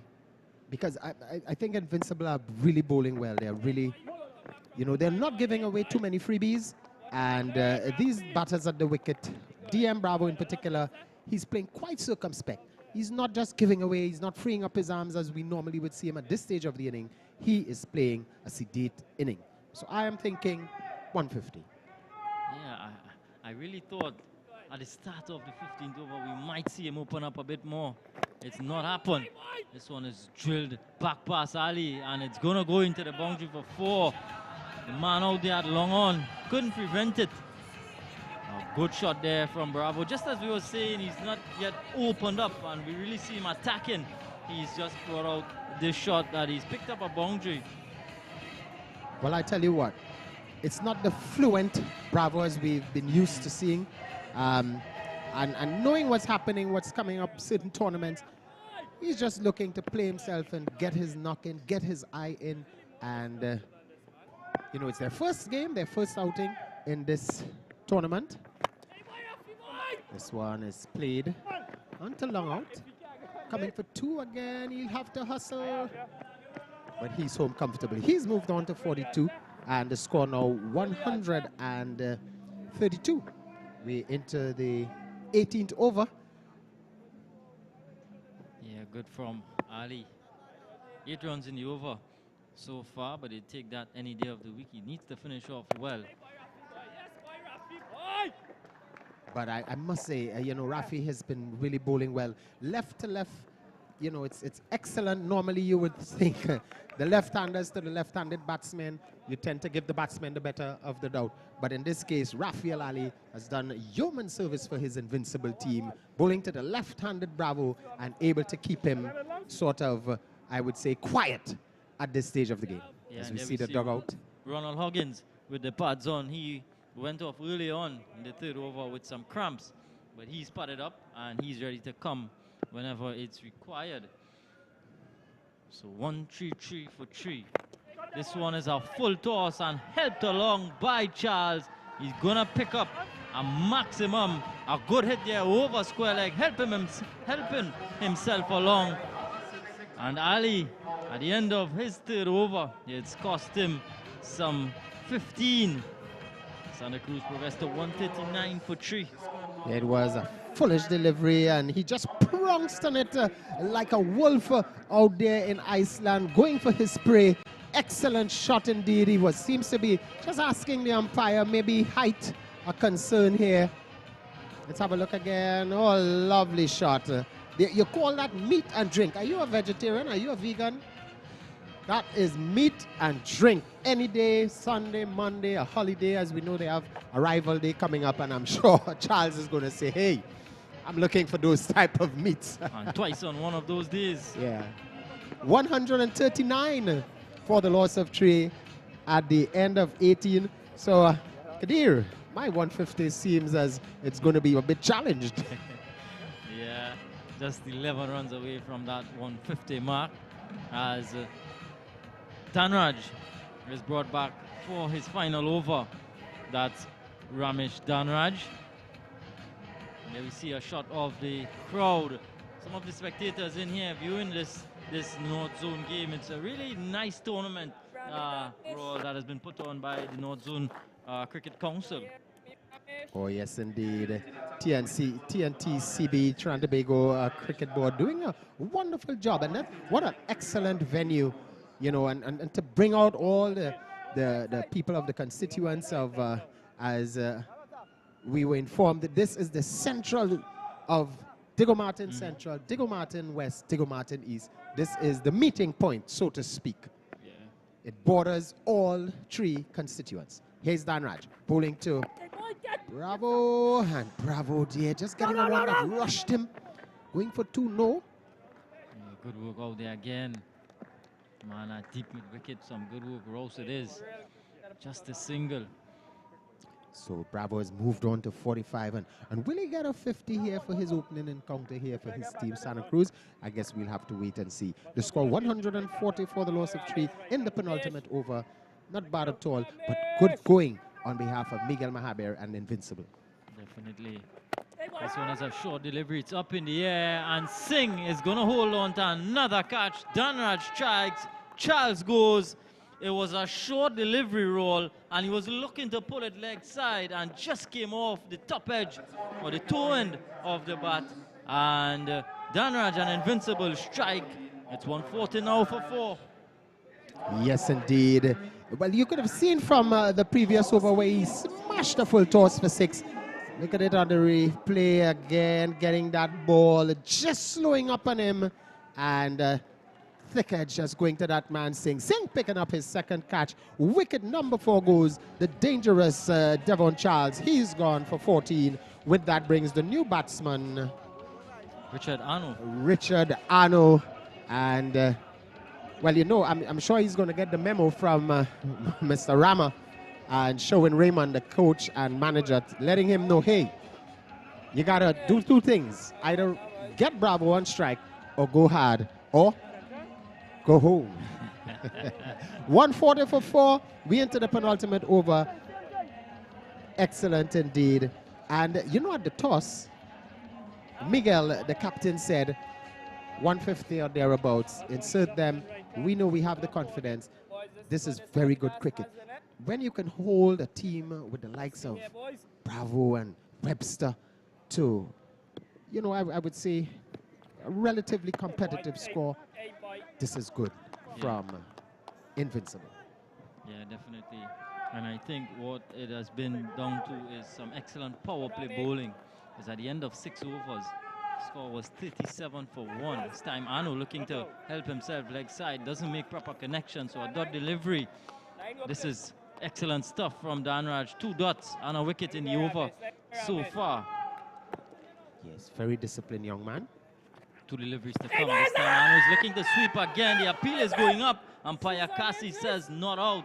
And it's another dot delivery. So Ano, under some pressure here, really needs to lay bat on ball. Well, you know, as I said, go hard or go home. And certainly he's going hard this one. Oh, no, Makano. What a drop catch there. Stefan Makano, he was good in the outfield. And just letting his team down there gives Ano a life. And there we see, should have been a regulation catch. I'm sure Roll Burke would have catch that every day of the week and twice on Sundays. Oh my goodness, even with my cataracts, you know, I would have certainly held on to that. You know, that's what we call, that's just for your salary. I would have held on to that, you know. So I guess he's going home without something here this evening. Nonetheless, folks, the penultimate over has been completed, 140 for the loss of 4. We into the final over. Arno is there with a life. Bravo. Spare thought. He's still there. 46 not out. Are we going to see some fireworks in the final over? Definitely. We are expecting to see Bravo open up his shoulders a bit here in the last over. But take nothing away from Ramesh Danraj and that penultimate over. Just the one run and a wicket in it. Goal dust at this stage. So it's Ali to finish things off. Bowling the final over. Bravo on strike.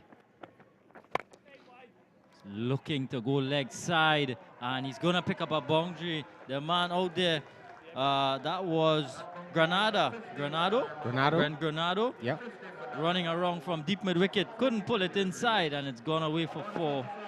And with that 4 brings up the 50 of TM Bravo, the left-handed menace to society, as we see a wonderful applause from the dugout there, the Santa Cruz crew.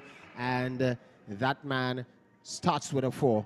Excellent indeed. We saw him refusing the single off the last ball of the penultimate over, as if to say, you know what, I'm the skipper, I can take it on.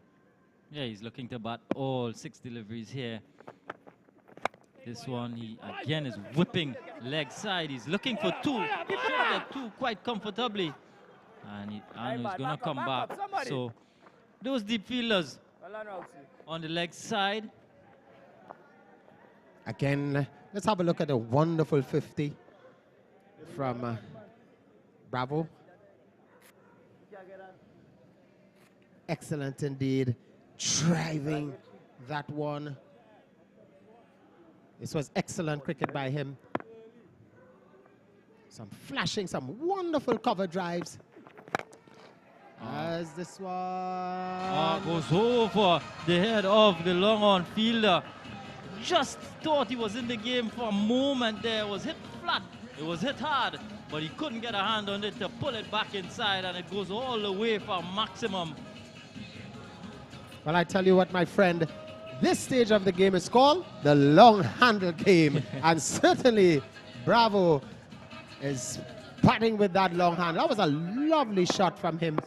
Just picking it up. Typical Bravo. Let's see this one. In the slot and a good delivery. Taking some pace off there. Ali Bravo threw the shot a bit too early. Good smart bowling from Ali. Dot delivery. Yes, some 12 runs thus far, still 3 deliveries left. 152. So my 150 has been put to sleep. Here is Ali.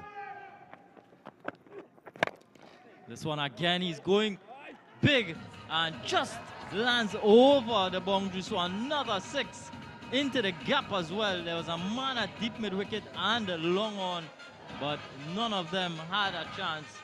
Going all the way for 6 more. Mighty lustily blows here from this young man. It's the DM Bravo show. Hold on to your popcorn. Hold on to your soft drink. Well, some of our sponsors, maybe you're having some Subway, maybe you're having some KFC, or maybe it's some Sunshine Snacks. Hold on to your cheese sticks because it's the Darren Bravo show. 158 for 4. Let's see this delivery. Last delivery. And Bravo is going leg side again. And the man that's... Well on. Granado again. Granado. Yeah, keeps it down to 2. So at the end of 20, Santa Cruz are able to get up to 160 for 4. Bravo remains not out 66. And what are your thoughts on that effort from the Invincibles? Well, excellent indeed. Not bad at all. I'm sure Mahaber and company will be happy with this. Just losing the plot, so to speak, in that last over. Some 18 runs to be had there by Rafael Ali. Just a bit too much coming into the left-handed Bravo, realizing at that stage, you know, it's long handle time.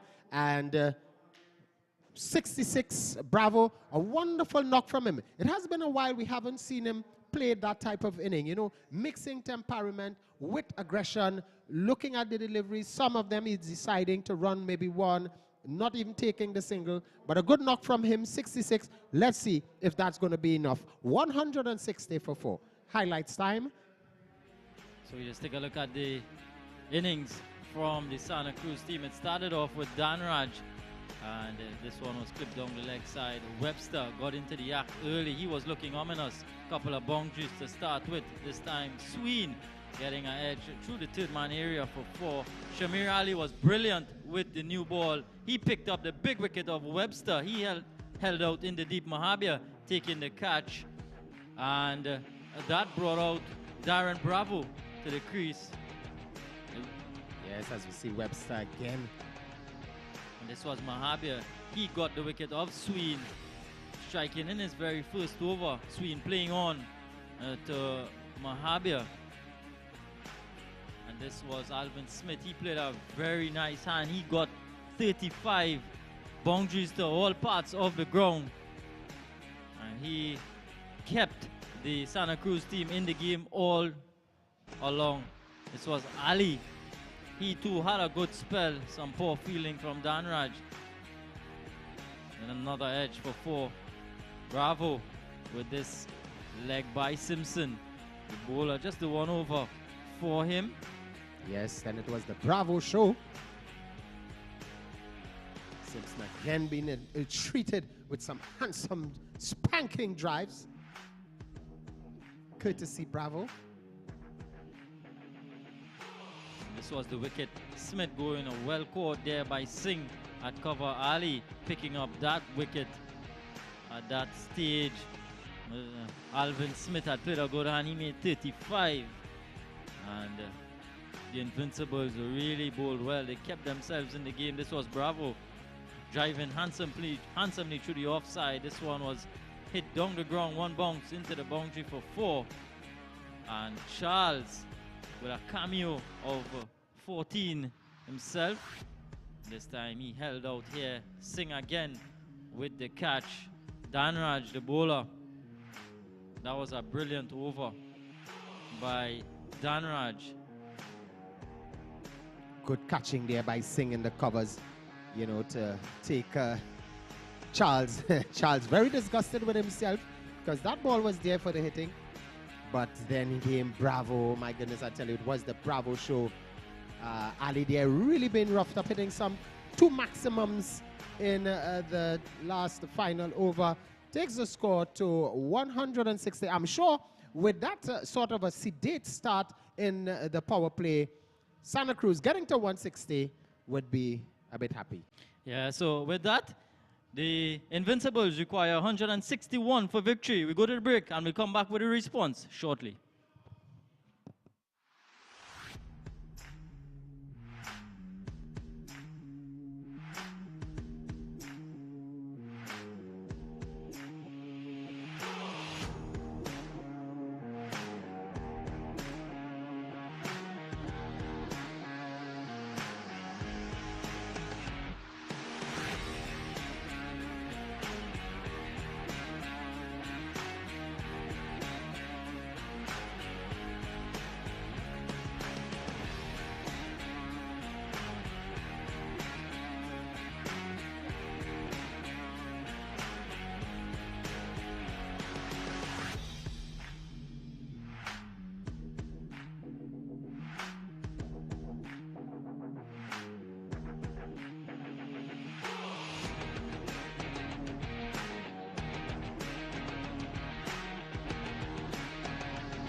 Oh my goodness, so it's back with magnificent action here. Invincible versus Santa Cruz. Just in case you've joined us, we are here on M&ETV. I tell you, ladies and gentlemen, on that YouTube. Invincible won the toss, inserted the opposition, and Santa Cruz, with the likes of DM Bravo, T.N. Webster, Devon Charles and company, got to 160 for 4, and now a run rate of just about 8 or thereabouts per over needed by this Invincible team if they are to pull off victory. I'm here with my friend, my fellow commentator, brother Gordon Pierre. Pierre, what do you thought of that inning? Yeah, well, it was a very interesting innings there by DM Bravo. He came in, when his team in a spotter border, he got a partnership with Alvin Smith, and together they had a partnership of just about 50 over 50, with Smith being the more aggressive of the two. But Bravo, he stayed, and he was able to achieve his half century.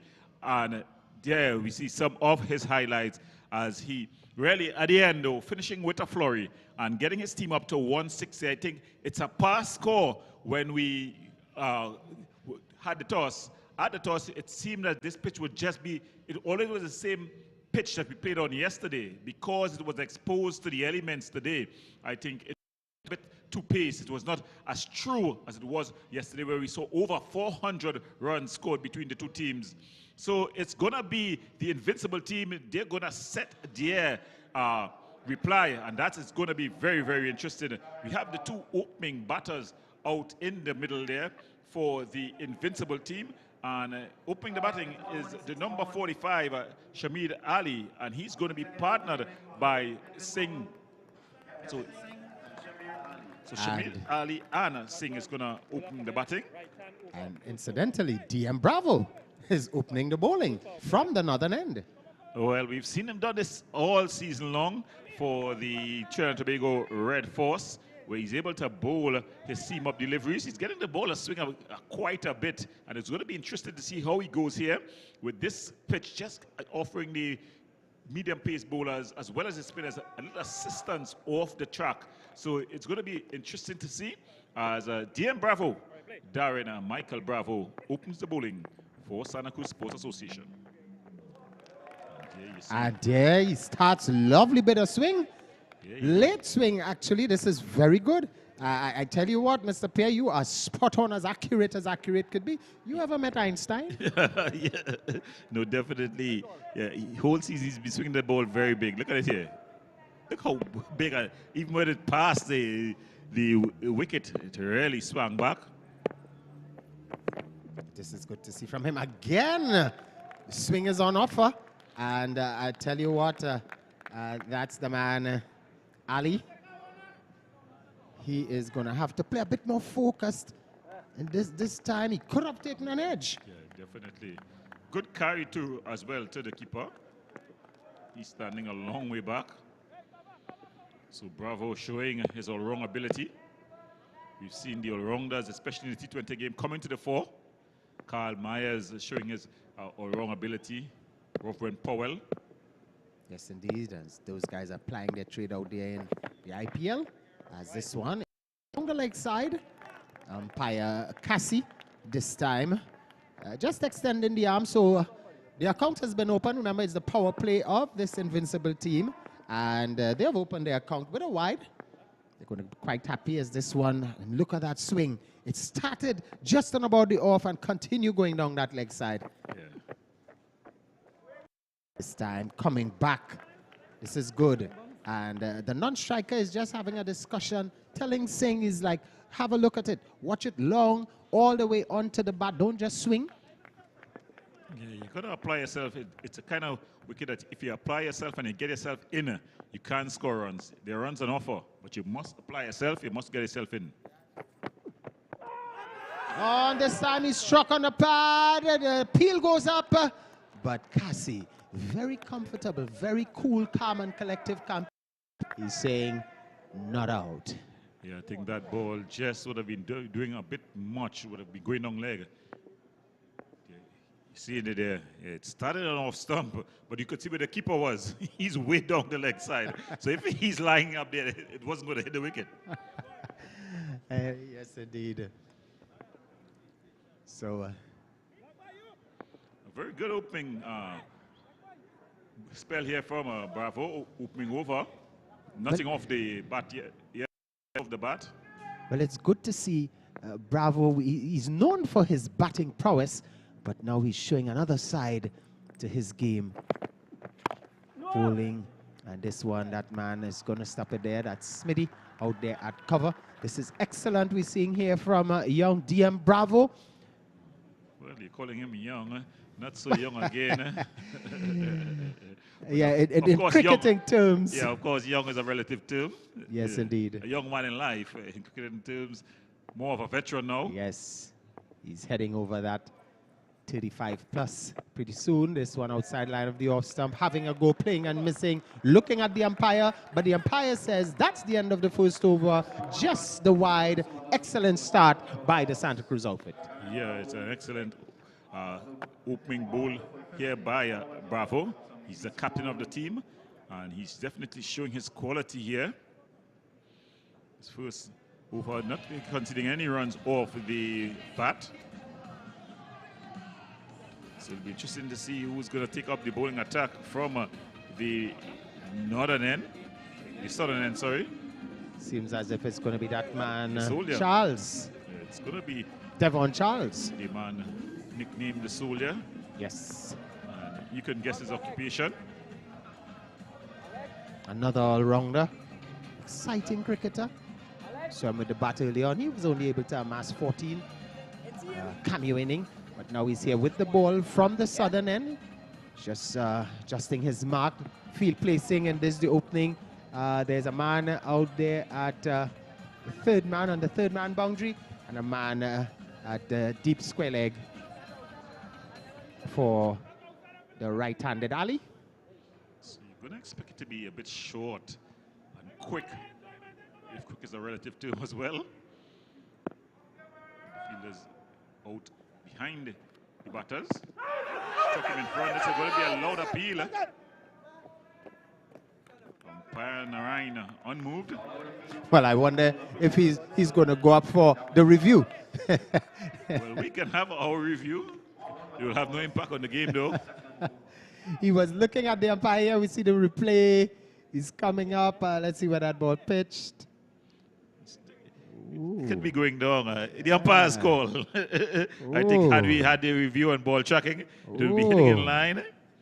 I tell Hitting you the what. wicket, umpire call. Umpire Narayan on this one. He sprayed it outside the line of the off stump. Need to settle down. Probably still thinking that ball could have gone his way with the LBW.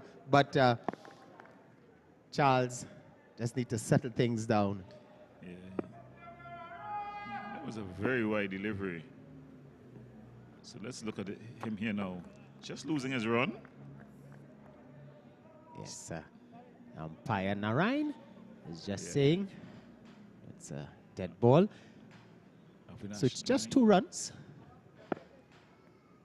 And both runs coming in wides, in the form of wides. Yeah, yep.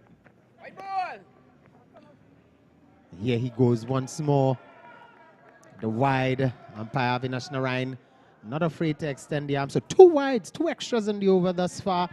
And back-to-back wides, very wide outside the off stump. And I think Charles just needs to settle down. He seems to be a bit excited here. Lance Corporal Charles. This time just string into the pads. yes, he doesn't seem to have that confidence. You know, he's running up and he's looking like he's almost saying to himself. So these are 2 wides. They're very wide. Almost on the other pitch. And that one is following. It was almost like deja vu. Let's see, here he comes up one more time. And it's another wide this time down the leg side. So he needs to really settle things down. He's lost the plot, so to speak, and runs on the board, but the runs are just coming in the form of extras, in the way of extras. And Charles, he's known for his short deliveries, but he's really... One thing I find his run-up is not very fluent at all. Quite a stutter start. Run up on, this time it's up in the air. But it's going to bounce safely and it's going to race away there. So that first runs off the bat of Ali there. It was short, it was wide, it would ask for the treatment. Ali did not get the best of connections, but he got enough on it to get over the inner field. And once it had cleared the inner field, it was only one result there. 4 runs to Ali. Oh, yes, indeed. Another short delivery, and if he had left it, it certainly would have gone for wide.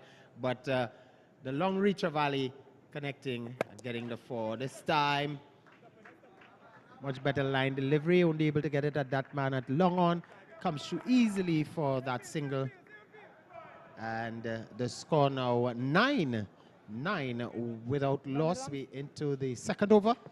Ali on 5 and Singh, the non-striker. He's now on strike. He yet to open his account. Charles here just being a bit all over the shop, really. Seems to be very rational at this stage. Oh, and this time seems to be plumb, and he's gotten his man. Definitely indeed. And Devon Charles, as if he was just warming up, looking for that ball, plumb on the wicket. And Singh has to go without scoring. Yeah, Singh not bothering the scores there, Kevin Singh. The deliveries, though, they were all over the shop, but finally he got one on target. Pretty close call. I'd like to see a front on. Here we'll have a better decision. Yeah, definitely. It's an umpire's call. Yeah. Umpire Avinash Narayan took his time there. And look at it. The dreaded finger went up. Very, like something from out of the movies. Very dramatic. Very dramatic indeed. In slow-mo. Yes. Well, we have the new batter in. It's Maharaj. So, Brandon Maharaj. Brandon Maharaj. And so Charles coming back after some irrational, erratic spraying the ball all over, getting his man. This one. Beautiful shot by Charles, by Maharaj, sorry. It was overpitched by Charles, and he just leant into it. Bravo, putting in the dive. Lovely shot indeed. Exquisite shot there by this young man. Just coming in, nonchalant, coming forward and driving handsomely for 4. And what a way to open his account there. I tell you what, if he's a savings man, he's going to bear a lot of interest. Yeah. Well, a good looking drive there. It was a full toss though. Charles continuing with his, should I say, opening. But at the end of it though, after 2, the Invincibles looking to get to 161 to win. They're 13 for 1. Yes, 12 runs coming in that over. And here comes another all-rounder, the man Tion Webster. Well, a lot expected of Tion Webster here. He would have been expected to lead this bowling attack. It was strange to see Darren Bravo opening the bowling. But, of course, he's the captain. And they say senior officers get a blind. The junior officers always wonder why. Certainly, indeed. So, Webster. Excellent all-rounder. Just adjusting the field placing in this, the power play. There is that man at the square leg boundary for Ali.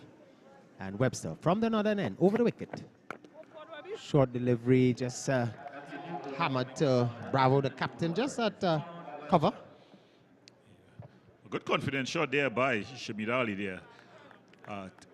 2 yards to the right or left of Bravo, and that would have raced away to the fence. He got back there and played the back drive, one of the more difficult shots to play, getting off the back foot and back driving it to Bravo.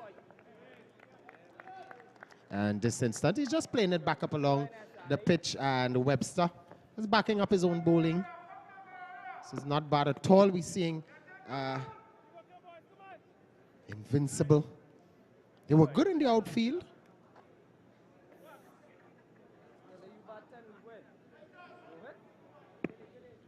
Yeah, Zali settles Webster, turning at the top of his run.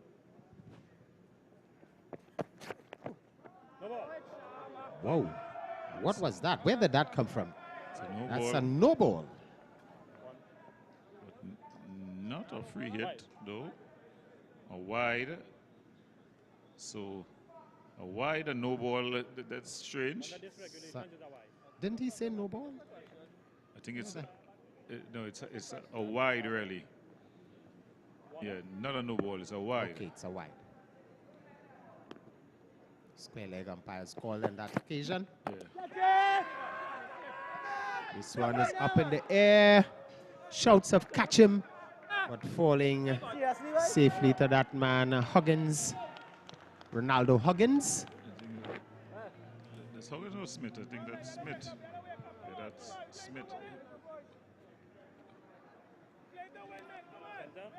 No, two. Midland leg. Yeah. Come back again. And number 3. One. Thank you. Two. Yeah, Two. but it's Midland Have leg. another? Yeah. That's Yeah. two sheets. Yeah. Okay. Thank you. Alvin Smith. Tell me Alvin one day Smith. Both having, well, the numbers 0, 3, and 3 on their backs. The ball stood up in the air for some time. Yeah. Thought. He should have done a whole lot better early. Coming on the front for this time. A defensive prod. Getting it out into that. The man coming from deep cover. Tidies up. The score just eases on to 15. Tion Webster, the bowler. Go ahead, Asham.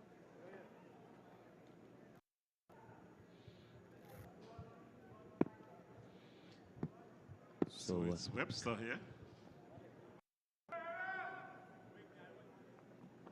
Pull out that piece of grass on there. Ali.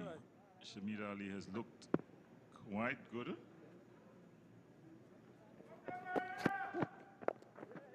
Just pushing this one into the offside. Bravo. Coming across, doing the feeling. So Invincibles, they seem to have a plan here. They're just keeping the scoreboard ticking. Yes, just rotating the strike. And that's not a bad plan at all. Remember the run rate, just around 8.25 runs needed per over. We're into over number 3. So they are just below that run rate, maybe going at about 6. Yeah, just about 6 runs over they're going at.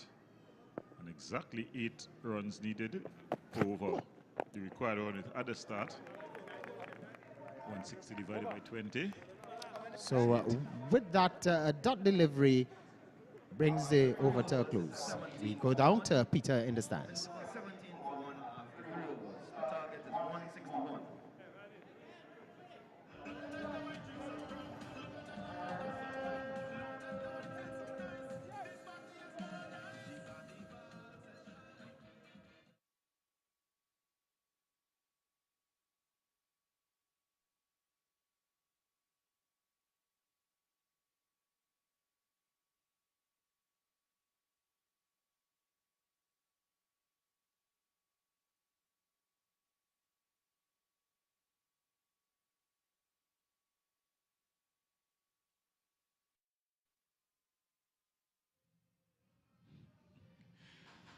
So it's back with cricket action here, as we saw.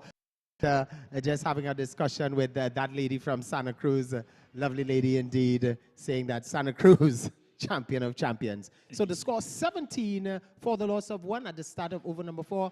And it's this man, Arno, the new bowler from the southern end, is going to be operating, and he's going to be bowling to the right-handed Ali. Yeah, Richard Arno.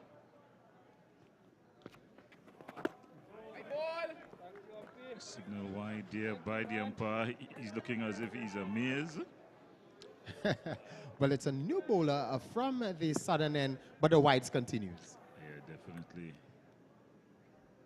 Picking up just where Charles left off, as this one is a handsome, spanking drive all the way past that man at long off for 4.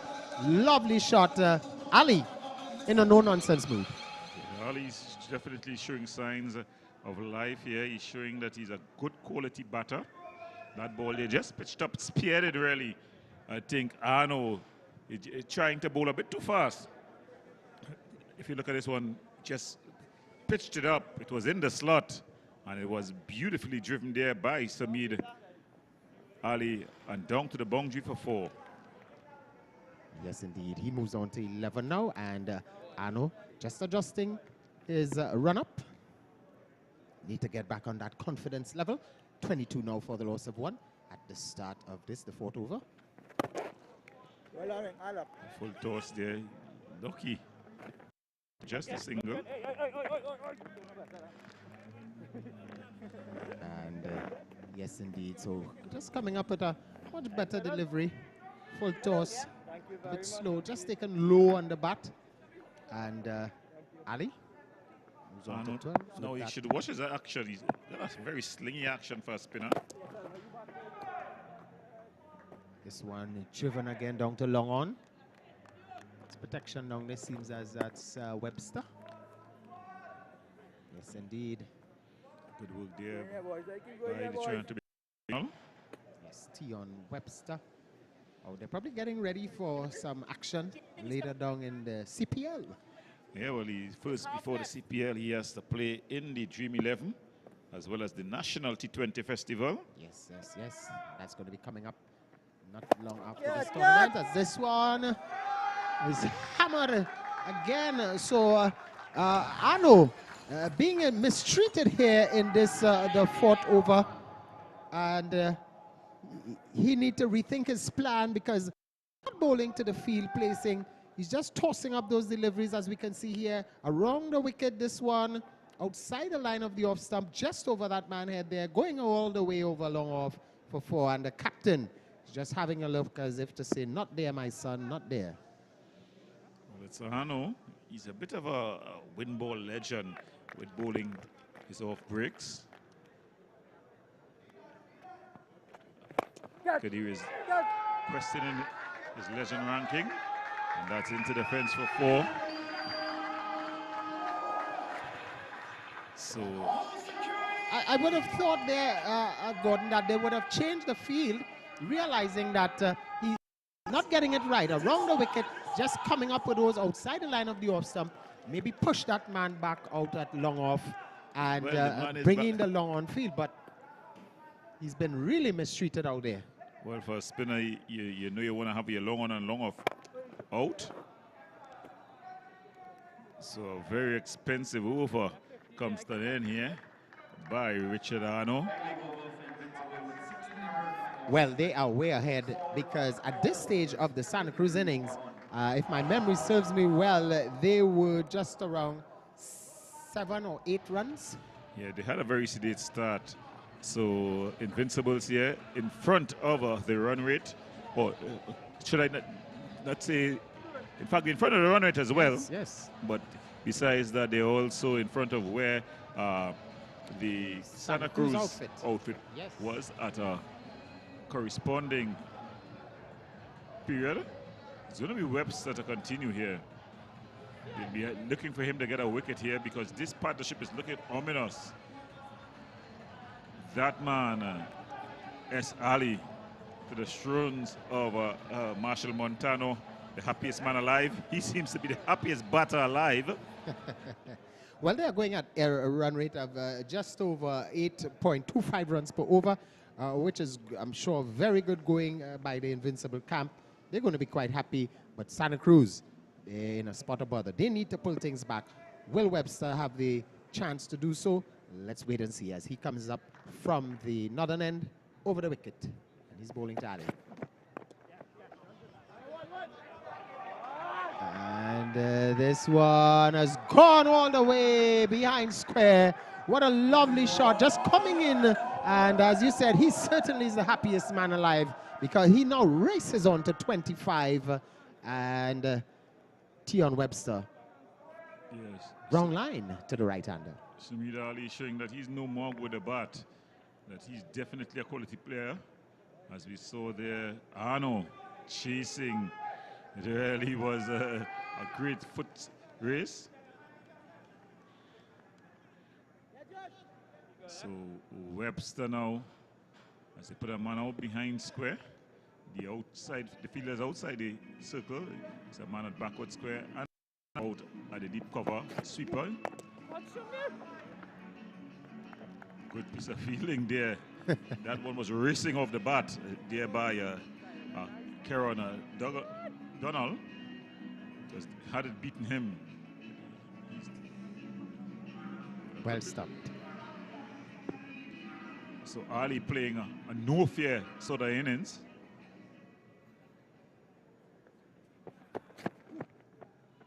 Oh, this one, my keeper now. goodness. Well, it's buys, all the way for buys. And, you know, the wicket keeper, I thought on that occasion, he went up there, Webster, probably didn't have a communication with him, a lack in communication, if you may. And that one going for 4. And Invincible, well, they are sailing. They are now heading 41 for the loss of 1, and we are only into over number 5. Yeah, that one just touched nothing. It was a regulation take there by the keeper. If your keeper can't take that, there's not much he's going to keep. You know, when we're sledging on the cricket pitch, you'll say that has to be a shopkeeper. No disrespect to Burnley. Just saying that's what we sledgers would say. Because that was a regulation catch, a regulation take, really. Yes, indeed. The ball didn't move much. All that it did was get big. And you should expect that on this track. It's a very firm track. It just went through his arms. Yeah, it just went through the glove there. And Webster is saying, my goodness. There's a bit of an effort ball, too, to be fair to the keeper. And this occasion, he comes up with the wide, but happily, the keeper takes it this time. And he's smiling. He's like, okay, then, I've redeemed myself. But in this case, the infringement comes on the bowler down the leg side this time. Yeah, good take there by the keeper this time. A bit of a redemption story. Now, Yes. we were having a very interesting conversation there by Peter C. Lewis and the supporter, the fan in the stands.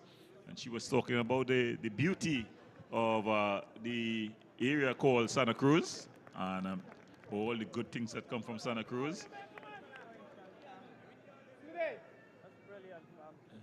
they're going to try to get another interview in at the end of the over.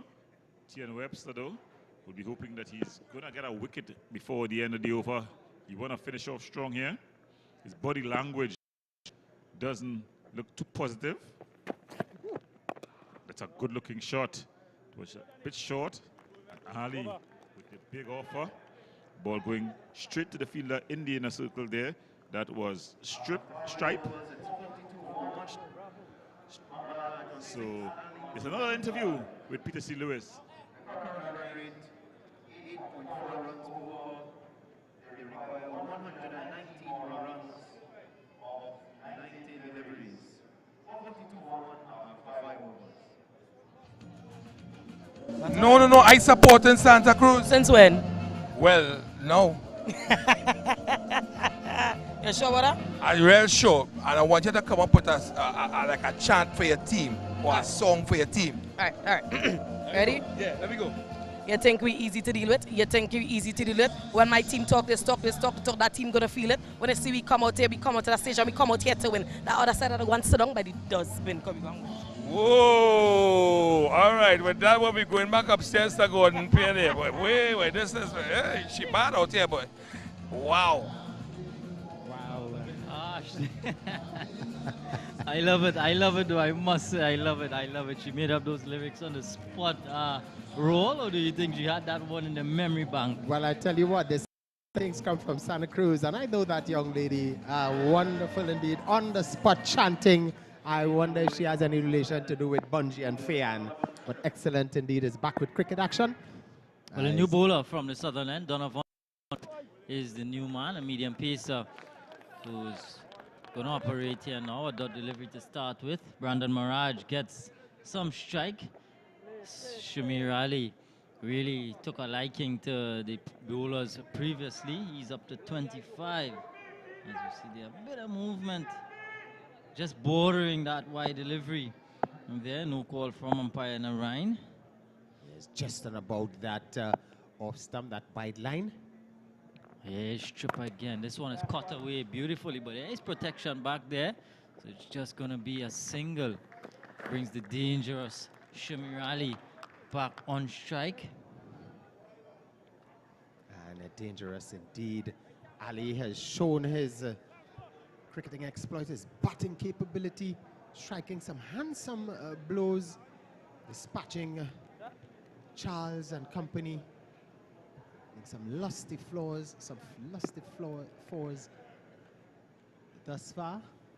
So strip again this time. Ali gives him a bit of a charge. Can't be the man at mid-on. That's Webster. Ali looking ominous here.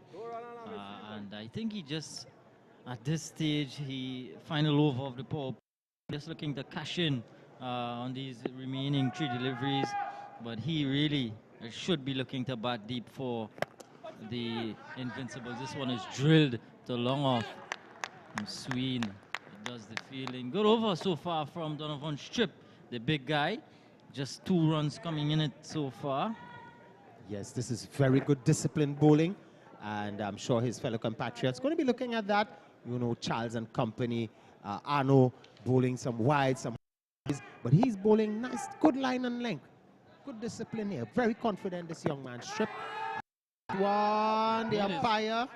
The appeal is going up, but the keeper was way down the leg side. Just an indication, though, to the umpire, signaling that it's just heading down, you know, and doubling the stumps. But again, it's excellent bowling from Strip. And Strip, as if he wanted to strip the umpire there. This one is played back to the bowler. Very good indeed. Very robust character, but very agile and nimble on his feet. D-Strip just getting some 2 runs in that over. So at the end of the power play, Invincible are showing their invincibility here. 44 for the loss of 1. Ali, he's on 26, and Maharaj on 7. Kadir? So as once again, Kadir, we have our friend Peter down there. Archie, what going through your mind right now about your team? Well, T20 is a game. After the power play, you're going to have 161, you have 44. So you can start pulling it back because they're running at around 7 or over.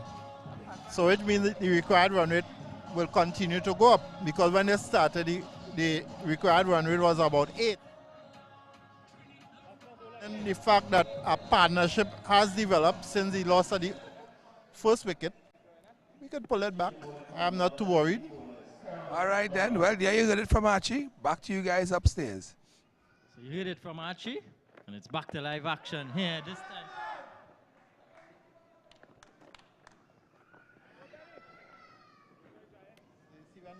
So the new man is Donald, yes indeed. And he's from the northern end. He's take up the attack there from Webster. Donald with his left arm orthodox. This one is booked away behind square. Thinking about 2, and they're going to chance the arm of Arno. Getting back home safely there was Maharaj. A real classy player indeed is Brandon Maharaj. A bit of a breakthrough season for as well as he plies his trade with the Queen's Park Cricket Club.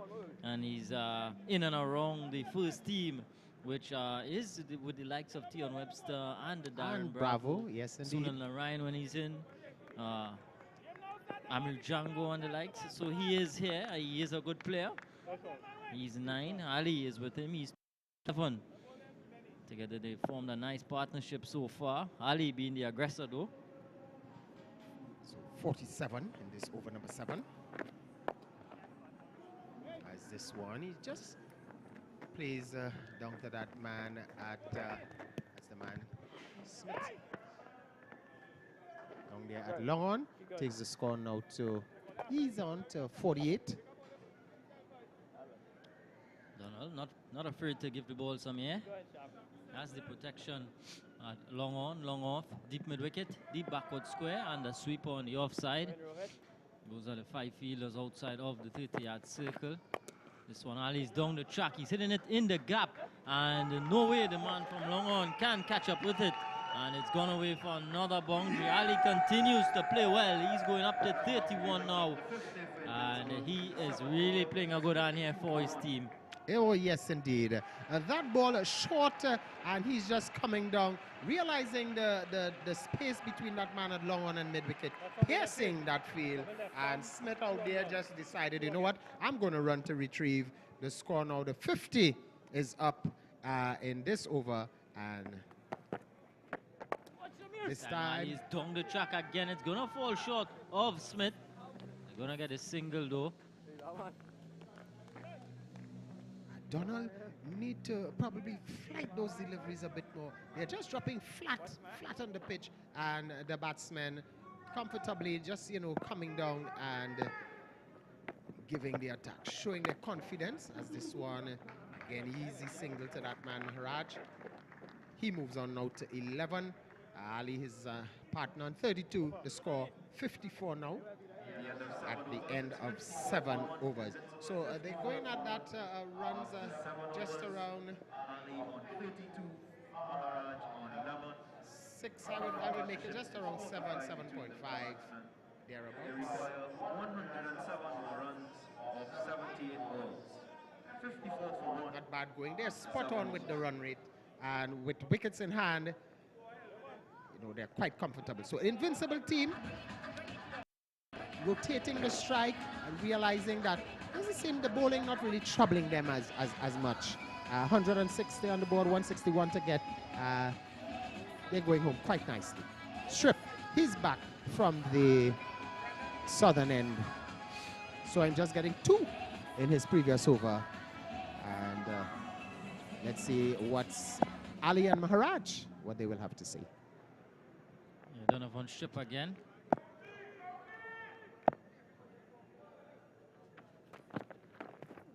Swing and a miss there from Maharaj. Good bowling again from Strip. Bowling to his field.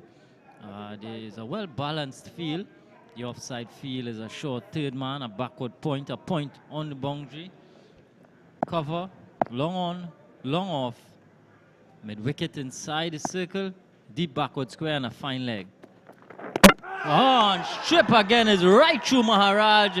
Donovan strikes. A ball that is just staying a tad low on Brandon Maharaj. He was on the back foot, couldn't get the bat down in time, and Donovan Strip strikes for Santa Cruz. Maharaj goes for 11. Well, as if to look at the previous delivery, same type of delivery, not really bouncing as he would like, getting through cleanly to the keeper, and this one just a couple more inches in stump. Yorker length delivery, well bowled as we see this time. Excellent indeed. Just actually ricocheting off the pads into that off stump. Excellent bowling. I'll tell you what, if it didn't hit the wicket, he was still a goner. Plum.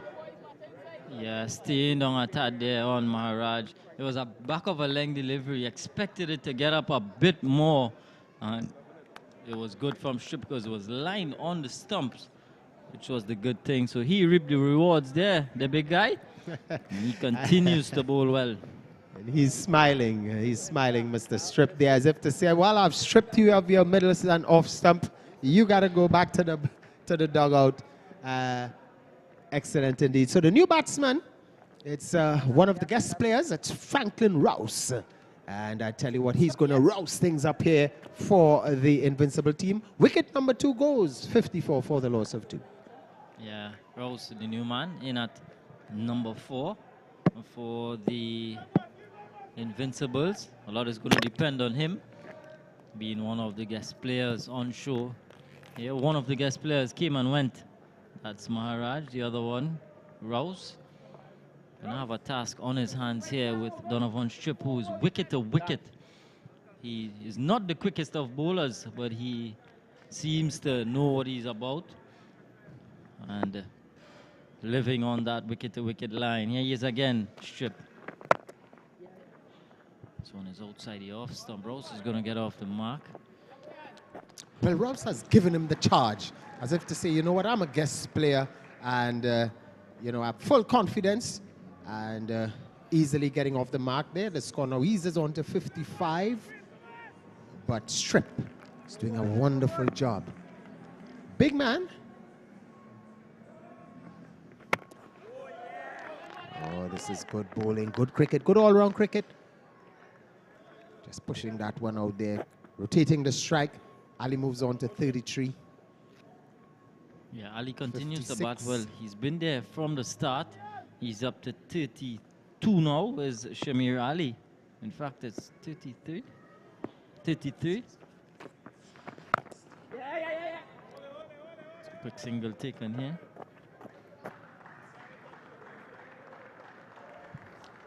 Yes, indeed. So Rouse has moved on to 2. The score now 57 for the loss of 2.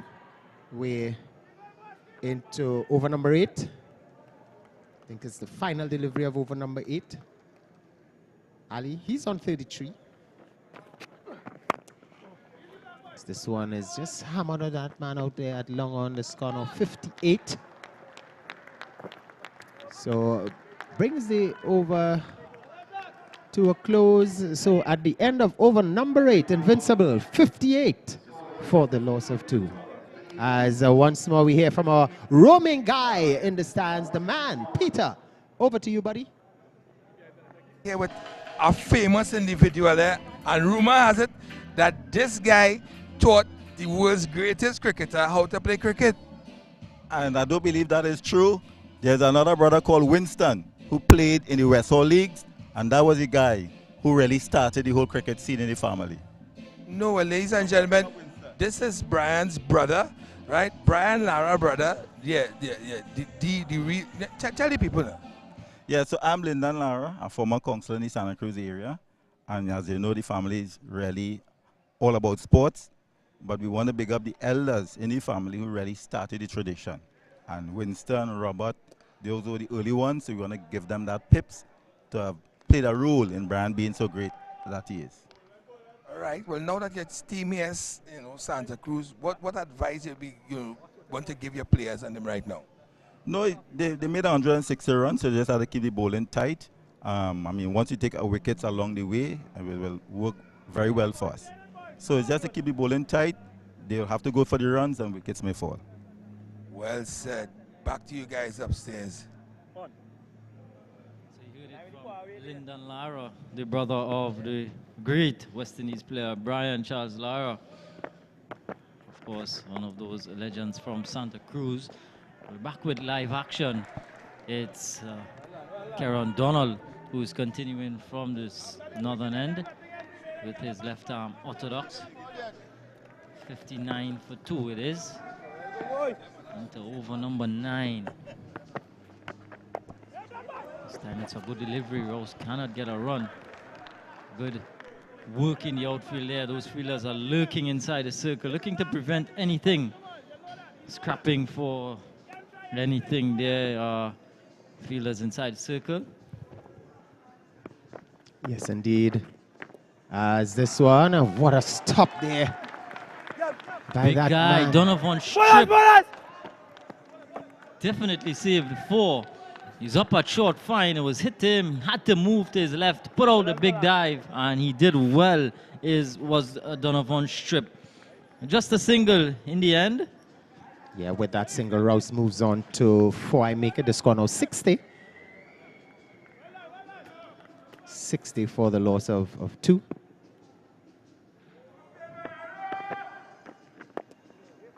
As this one is just played comfortably. Ali playing a very good inning here. Yeah, excellent inning so far from Shamir Ali. And he, I think, really needs to go deep for the Invincibles if they are to chase down this 161 required for victory. He is just slowed down a bit. But the good thing is that he's still a bit of a miss-stumping there from the keeper. Rose was out of his crease. And Donald is not happy. Burnley, the man who has given up another chance, Cleon Burnley. So a dot delivery to finish off the over for Donald and Santa Cruz. As we take a look at this again, Rose was down the track, beaten in flight. Could not hold on to execute the stumping. There was Burnley. Yes, indeed. Donald actually beating Rouse. All ends up there, and Burnley continues to struggle with the gloves. You saw him missing one, passed really through the gates, went for Folion, and this time a clear stumping chance going down. Rouse, I'm sure, is going to be happy. He lives another day. The score 61 for the loss of 2. We're at the start of the 10th, and here is Strip again. Well, he is stripping everyone. Another beautiful delivery. Donovan Strip striking again. He is reaping the rewards of being full and straight. He's being wicket to wicket, and he is not doing anything out of the ordinary. And Ali looking to heave this one leg side, loses his leg pull, and again Strip celebrates. Another good delivery, another breakthrough for Santa Cruz. The dangerous Shamir Ali goes for 35, it is?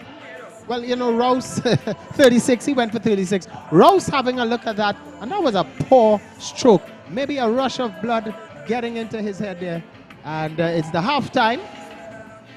Over number 10, it's the halftime, it's the drinks break. Yeah, the Blue Waters drinks break. So as the players get refreshed, we're going to take a quick break, and we'll be back with live action in a moment or two.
So we're back live after the Blue Waters drinks break. Invincible 61 for 3, just losing the wicket of Shamir Ali. He was bowled by Donovan Strip for 36, 61 for 3 it is. New man is Rafael Ali, left-hander. That was really uncalled for there on the part of the Invincibles. Really, Ali was looking the path, he was looking good, and he just lost his wicket at a very crucial time. As I welcome back Gordon Pierre to the commentary booth. Gordon, what are your thoughts on the first 9 overs? Well, it was just 9 overs here by the Invincible. They started off very confidently. They were definitely up to the run rate. Ali was going quite easily, and it seemed unbothered really. But Strip, what about Mr. Strip? He's come on and definitely changed things, Donovan Strip. He's come on and changed things for his team. He swung the pendulum right back into the favor of the Santa Cruz team. The big guy taking the 2 important wickets of Maharaj and as well as Ali. And Ali was looking quite well. He was striking the ball well. And he's not doing anything spectacular. He's just putting the ball in the good areas and allowing it to do its stuff. It's all about you miss, I hit. And he's hit the wicket twice. Ali is just letting this one go by. Bit of a wave movement there by Strip. We're just saying that he's not doing much, but that one moved away. And what is happening as well, he has a bit of a slingy action. And he's allowing the ball is pitching and keeping it a bit low. You know, not exceptionally low, but it's definitely not coming up as high as you would expect from a bowler of his pace. Yeah, definitely. You really need to be watchful against him. He's again stripped on a good line this time. Ali just guiding this one down to third man, gets off mark. Different Ali this time, Ralph Ali. And he's in here. He had a bit of a good ball, a pretty decent spell with the ball. You know, he came in at a time when he was bowling at a time when Bravo was under charge. Darren Bravo, that is. But now he has the ball in his hands. And has the bat, in his hands, and he got to do a whole different job here. Rouse. Yeah. Donovan strip though reminds me of a South African seamer by the name of Sisanda Magala. This one is whipped away into the gap, and it's going all the way for 4. A good shot there from Rouse, just getting outside off stump and whipping to leg, and picking up a boundary. Well, he's batting without a helmet, something that I heard you all explain a little earlier on. Yeah, he's coming across the stumps there and whipping that one from outside the off stump. Yeah, the new rule though is if you're facing a fast bowler. so it's not if you're facing a spinner. If you're facing a fast bowler, so he's probably telling Strip that he's not a fast bowler because he's not playing. He's playing with a floppy hat, a la Vivian Richards. I always wonder when you heard about Thompson, Lillian Thompson. You wonder. We'll continue after this. This one is hit straight into the gap by Sexton, long on and long off, and another boundary. Back-to-back boundaries for Franklin Rouse, and the Invincibles just trying to release the shackles a bit here is Rouse. Goes up to 11. Bit of a shimmy into the delivery. A full toss though. So at the end, it was a full toss, and he just whipped it straight back over the bowler's head.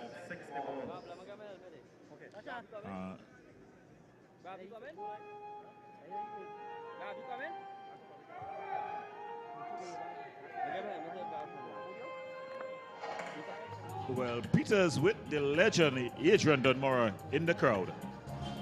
Yeah, well, Gordon, I never knew that this guy was a legend until now. Mr. Dunmore, how are you? Not too bad at all. You did not know I was a legend, or were you referring to me with that statement? Yeah, Gordon Pierre just said that I'm with the legend, Adrian Dunmore, and I said, well, I didn't know he was a legend. No, well, I still don't know I'm a legend. Well, I think he was referring to cricket. Legends die young. Listen, Adrian, I mean, I seen you in the cricket, and rumor has it that you used to play cricket. Oh, not a rumor at all. Yes, I am supporting. Actually, my whole team is playing tonight. Invincible. They're the batting side now, batting second against Santa Cruz. Yeah, so I'm here to support them tonight. I mean, I played with them for several years. Actually, I played with 2 teams in the Savannah. First time with Invincibles, and then I was when I just came back from the States. So I joined Invincible. Yeah, we just lost the camera there. So Adrian Dunmore explaining how he was why we'll call him a bit of a legend. He was a fast bowling legend all rounder really, but he had some pace, especially on those matter wickets in the Savannah. You would definitely had them at your. So it was definitely a task, really facing him. But the task to face right now, it's going to be Rouse who's going to be facing. That's Donald, Kieran Donald. Kieran Donald stood over, and he had a bit of a stumping opportunity in his last.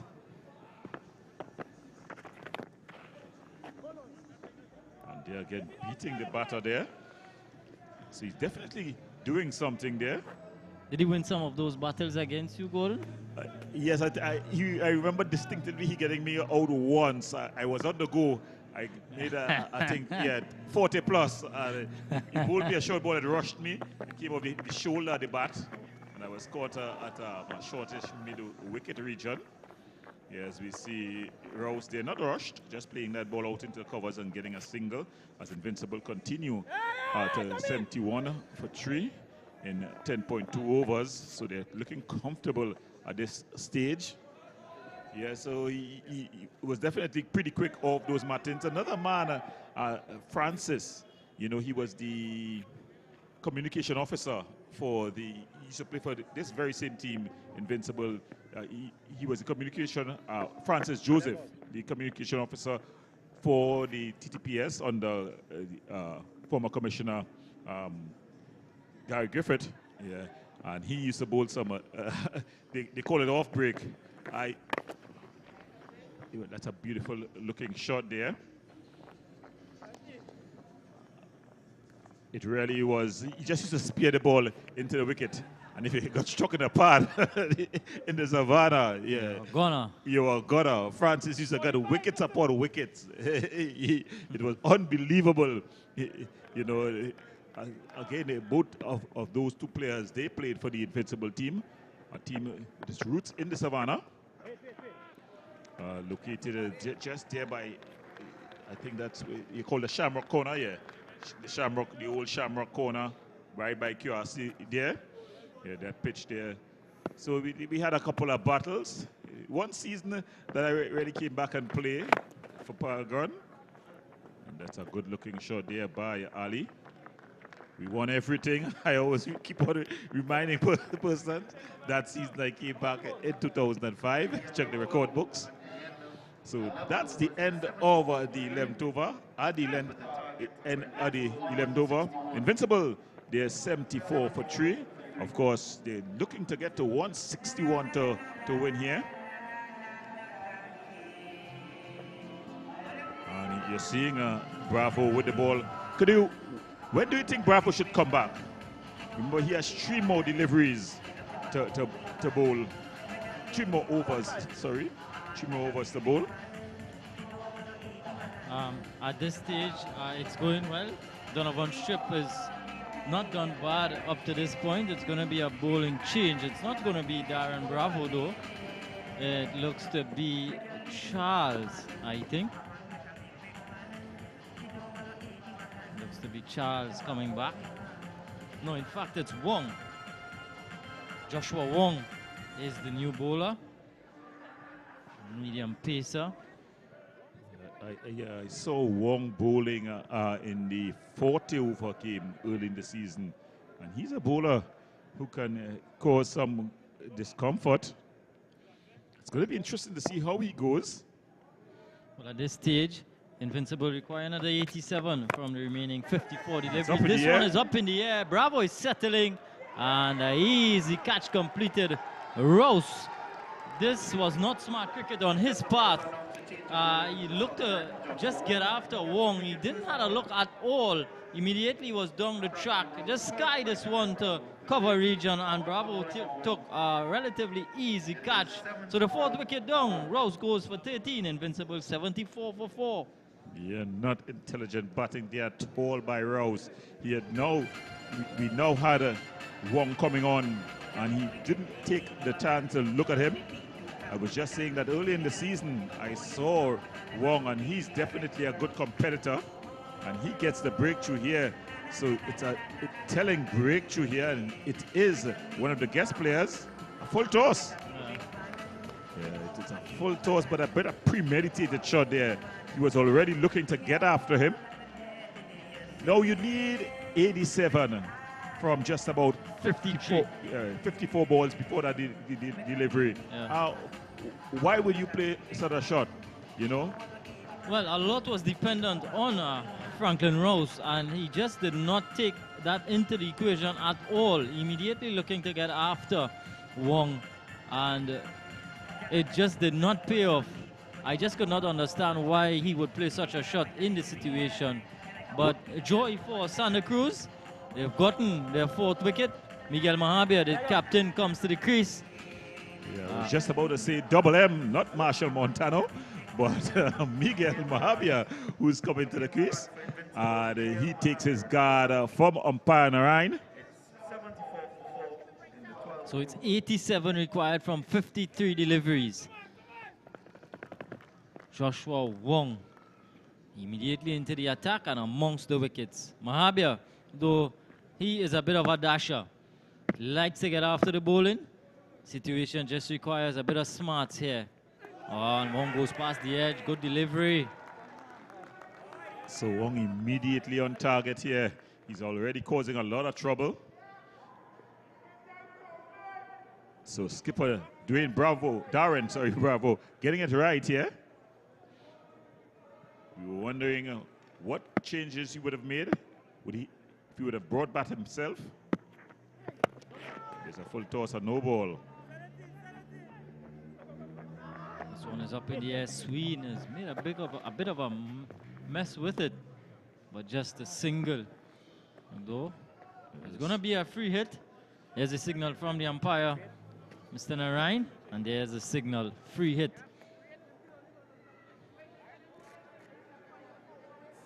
So it's gonna be Ali who's gonna face this. It's coming wrong the wicket to you. It's a free hit. Rafael Ali. And I think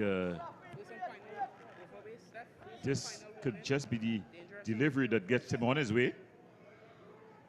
Crucial moments in the game, you know, on T20, every delivery is an event. Yeah, this one is a full toss. It's smashed into the offside, but it's just a single. Should have done a whole lot better with that full toss there. Wong probably striving for a bit of extra pace and just providing some full tosses that the Invincibles are just not getting away at the moment. But you know, in T20 cricket, Gordon, these are the small matchups within the matchup that if you have to go on to win the game, you really need to win these small battles. Yeah, it's really, you know, the longer version of the game, there are other opportunities to really get back into the game. But just so small battles, those small battles that really decide the war. Wong, he's definitely winning a lot of battles here in this over. He's got a wicket in the very first delivery. He was able to bowl a no ball and still get away with the free hit, just going for one run. This one is another good delivery. I was just about to say, can he finish off the over here on a high?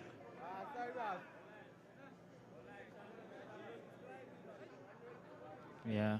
Miguel Mahabia here. He's moving around like a caged lion. He's just come to the wicket. And I think this is a lesson that they should take from what went on already tonight. When you saw Darren Bravo really build an innings. You know, I was once saying that he should have gone a lot earlier.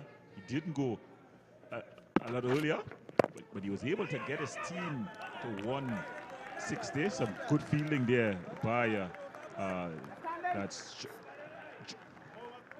just Joshua Wong.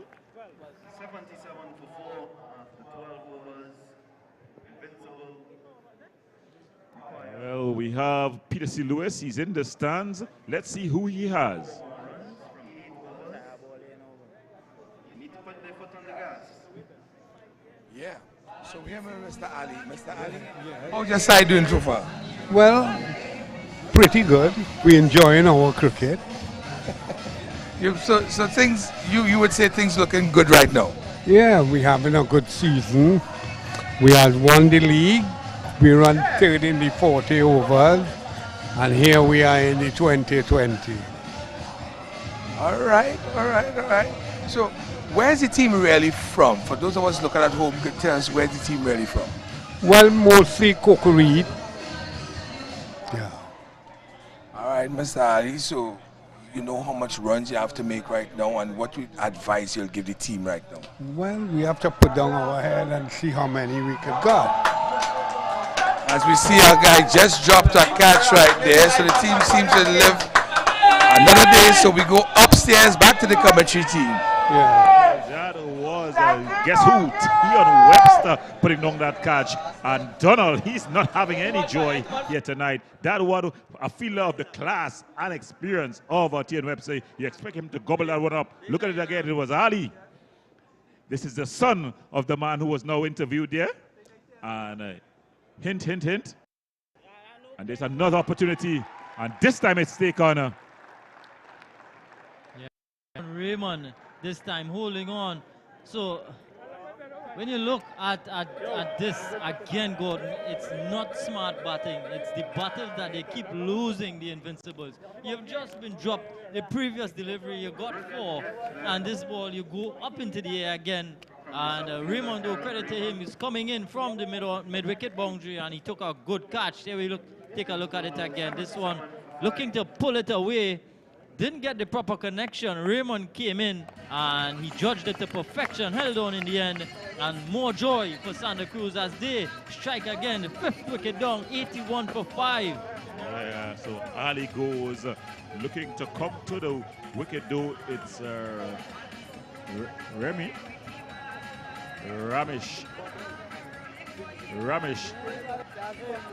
Danraj, so Danraj coming to the wicket. He was pretty decent with the ball. Ali goes.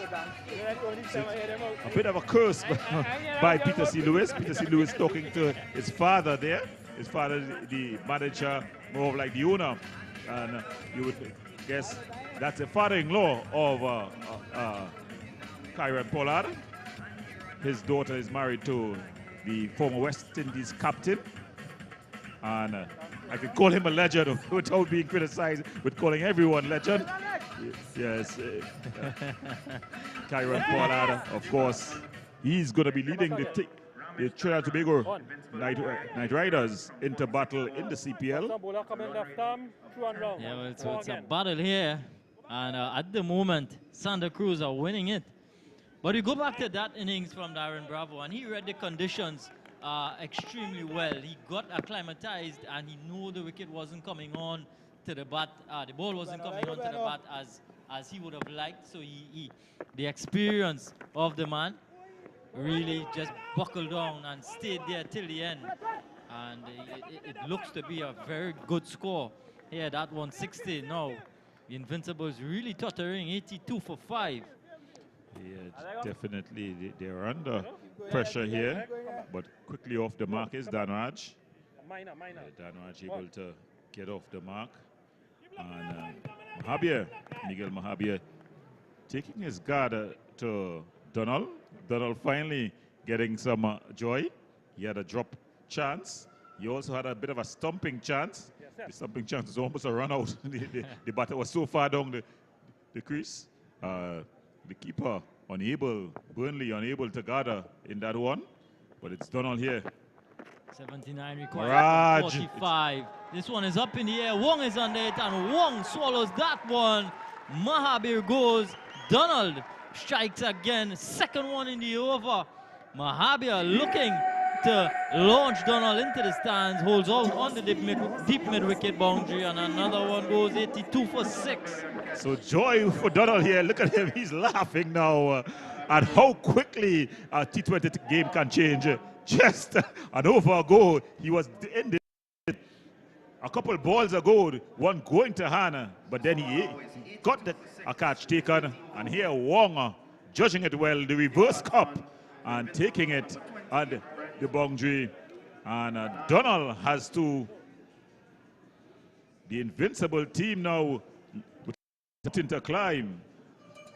As outcoming to bat is Brent Granado, sorry. So Brent Granado, he joins that. And this is not the ideal situation because it's 2 new batsmen to the crease. And it's not easy to get started on this surface. You're not going to come in and start belting it from ball 1. You need to have a look.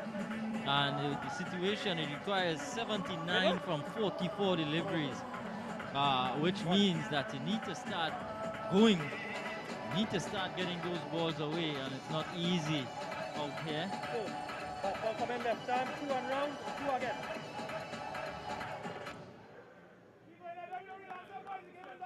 So Granado up against Donald. Donald with a steal up. How quickly things can change. 2 chances went off his bowling, and now he has picked up 2 wickets in 1 over. That's the beauty of the T20 cricket, the version of the game.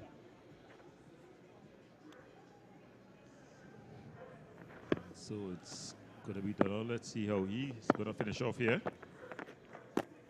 There's a flight to delivery beaten. There was Granado. So the end of a pretty successful over from Karen Donald. Finishes 5 runs and 2 wickets in the over. Excellent stuff from Santa Cruz team, putting a stranglehold here now on the Invincibles. Wong is going to continue from the southern end. And I think the skipper is having a bit of a discussion with him. He's probably just going to tell him, continue doing what you're doing. You're going well. In the meantime, looking to take his guard is Danraj. There are 2 Danrajs in the team, so I'll have to be specific. It's Ramesh Danraj. So just to look back on when the Santa Cruz team batted after 13 overs, they were 86 for 2. So they're there or thereabouts, but in this case, the Invincibles have lost 4 more wickets.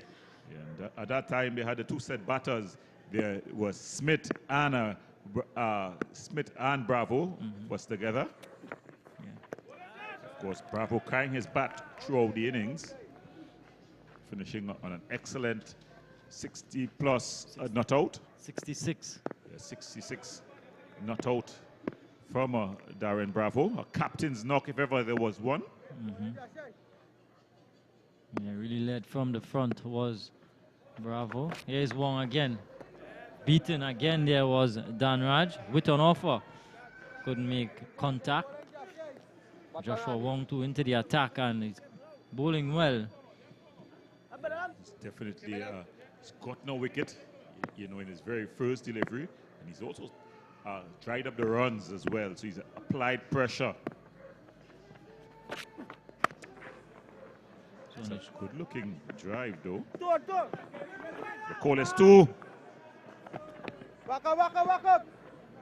And Wong not getting into the right position, not backing up properly there. Even though your team may be on top, you want to always follow the basics. First thing you learn when you join the services, they say follow the procedure. Follow the procedure, Pierre. It will never let you down. So that time, if you just get behind the stumps, you know, you're doing the right thing even though the ball may not come to you. Full toss. This one is in the gap. Anu is running around, can't it, and a boundary.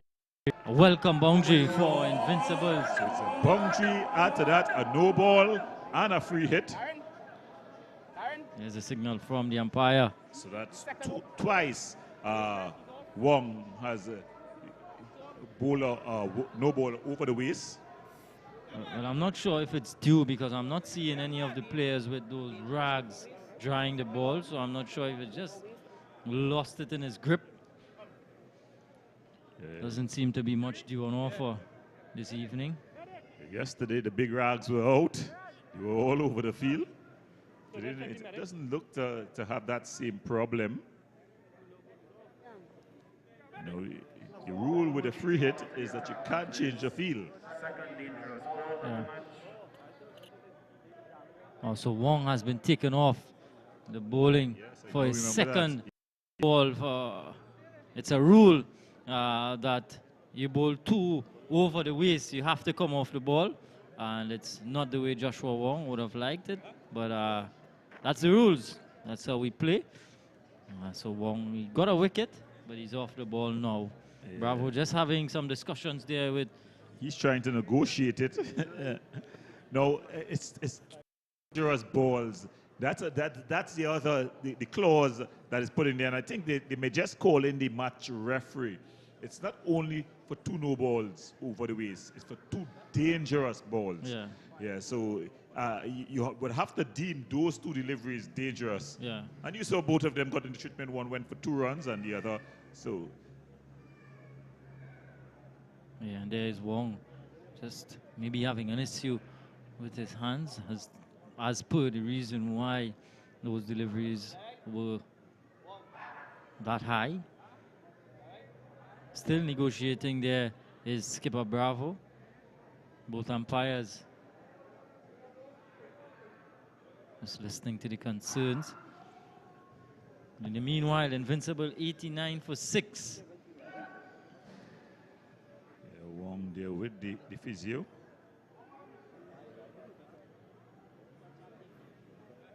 So he seems to be getting a bit of cramp in the forearm, as we see the father of Darren Bravo, both Darren and Dwayne Bravo's father there. Morgan. Yeah. Mr. Morgan Bravo. Is it Johnny Morgan Bravo or Morgan John Bravo? Morgan John Bravo. Well, better known as Len. Yes, better known as Len. Yeah, definitely. So we get a bit of a history lesson here from the cricketing commentary journeyman, Royal Burke. A man who's well known in the cricketing circles, especially in the wind ball cricketing circles. Always provide that added color commentary. Brings the crowds to life. So a bit of a delay. You're not missing any action here. Charles, the soldier, looking, he's anxious. He looks like he wants to bowl these two deliveries. But I think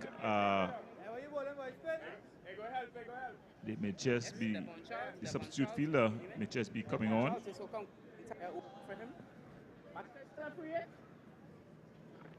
So the substitute fielder, he's number 10. So he's in. That's Rosales. In fact, he's in this start. Yeah, he's just the 12th man. So Rosales, Aaron Rosales. Yeah. Yes, it's going to be a free hit. No fielder change. Rosales right in front of Wong on the boundary there. Just stretching his leg right in front of the physio. There's where you'll find Rosales, the substitute. But it's Charles. He's driven back. Good piece of fielding on the fence there by. Well done. They're only able to get one.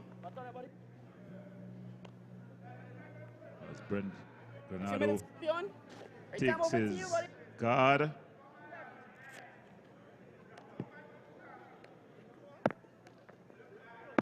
So Charles looking to finish off the over for Wong. Right ball! He goes down the leg side. Remember the last time Charles was in the attack, he had a bit of a wide problem. It continues. Yeah, wide delivery there from Charles. Didn't have a very good first over. Managed to pick up a wicket though. Or the wicket of Singh. Yeah, he is now finishing off this over for Wong. That's going down the leg side. You could clearly see the keeper was already heading down that way. All the stumps was apparent. Yeah, hopeful appeal from Burnley. So Charles looking to finish off things here. Short and cut away. Smith just holding on to the delivery. So that brings an end to the over. Started by Wong, finished by Charles. So at the end of 40 overs, Invincible, they're 89 for 6. This was some of the highlights from early on. Donovan strip. Yes. Removing those 2 wickets. So and this was Rouse. Point. Held Black out white, there. man. Point. Ali holding out as well. A good catch from Raymond coming in from the mid-wicket boundary. And this was the other one. Mahabir, he too held out in the deep. Wong completing the catch. And of course, this is the North Zone T20 tournament brought to you by GMMB, the Sport and Culture Fund from the Office of the Prime Minister, NLCB, Subway, KFC, Blue Waters. As we see some of the tickers, there's a short delivery. As we see Bravo, Darren Bravo, taking back up the attack at the northern end. Remember, he had a very good first over. One which conceded only 1 wide.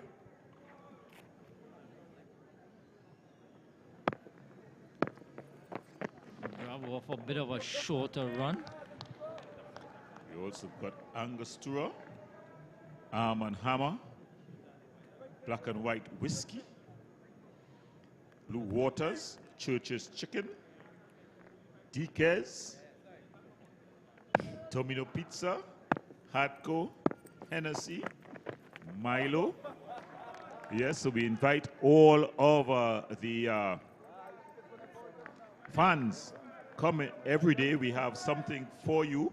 As you saw at the halftime interval, that there was a giveaway, a hamper giveaway. So the hamper giveaways from Sunshine Snacks, the youngsters, when you bring them out, they are sure to get something. The San Fernando Chamber of Commerce, Stamina Energy, Starbucks, Superfarm. So there's a lot of goodies on here, not only for the players, but for the fans. That's a beautiful cut shot. Danrad shouldn't even run for that. You don't even run for that in test matches. Beautiful cut. He just rocked back late as ever. Yeah. So Ramesh Danrad's saying that his team may be down, but they're not out of this one. Yeah, cut late. Later than that. Anything later than that would be absent. We'll borrow that one for school tomorrow. Good shot there from Danraj. But again, credit must go out to Corporate Trinidad and Tobago for getting on board and making this tournament a success that it has been so far. And this one is a good delivery. Yeah, cutting the batsman in half there, really. So that brings the end of the 15th over. So I'm going to ask for my leave. It's 97 for 6. Well, it seems like Kadir wants to ask for his leave. And we're going to be joined by Roel Burke. I was just about to let the two able cricketers finish off the innings here. With just 5 more overs to go in this one. Invincible looking to get to 161 for victory. They're 97 for 6. So as I welcome back Roel Burke. Oh, thank you so very much, Mr. Gordon. And thank you so very much, Kadir. Excellent cricket indeed, exciting cricket. But look at the bowling. We just saw Bravo coming back again. And look at that last delivery, cutting the batsman in half. Excellent indeed. Earlier on, we saw Invincible look like they had things sorted out. But then Strip came into play. And then we saw, Wong came in at the right time. Not the Wong time. He came in at the right time and getting some wickets. Struggled a bit with the no balls. He had to be taken off. But 97 for 6 at the end of 15. Just 5 to go. Let's do the maths. It's going to be 64 runs from just 30 deliveries. How do you think it's going to fare? Well, I think buying something spectacular. It's going to be an easy victory for the boys from Santa Cruz. As Webster takes back up the attack. He has 2 more overs left. You're expecting Bravo to bowl his 2 overs as well. So you can, that is 4 of the last 5. They also have a strip, I think. So they're well covered in the bowling department. Yes, indeed. So here is young Webster. This one is driven to that man's strip. And he's very riled up as that just could have been no run, but he got it and he had a shy. I think no need for that really. You got to play the occasion. You know, if you needed a wicket. Right now, the Santa Cruz team, they don't really need any wickets. You just need to stop the run flow. Exactly. It's that sort of rash cricket is not needed at this stage. Just need to calm their nerves down. They're on point, as the saying goes. They're on the runway, just awaiting to take off, so to speak. 97 for the loss of 6. Under 5 overs left, so normally the fat lady comes out on the balcony. Well, we understand she's here. Let's just hear a word from her. Oh my goodness, she is in fine form, ready to go. Yeah, well, she's just warming up her vocals there. Oh, so it's glorious cricket here, and we say again thank you to all of our sponsors, Corporate Trinidad and Tobago, coming out and doing the needful, ensuring that this was very successful. We thank you so very much. Webster, once more, from the southern end. Oh, with an offer there, playing and missing the man with the golden helmet. He's been beaten for pace there. Let's look at this one again. And the ball going through. In fact, it went down the leg side.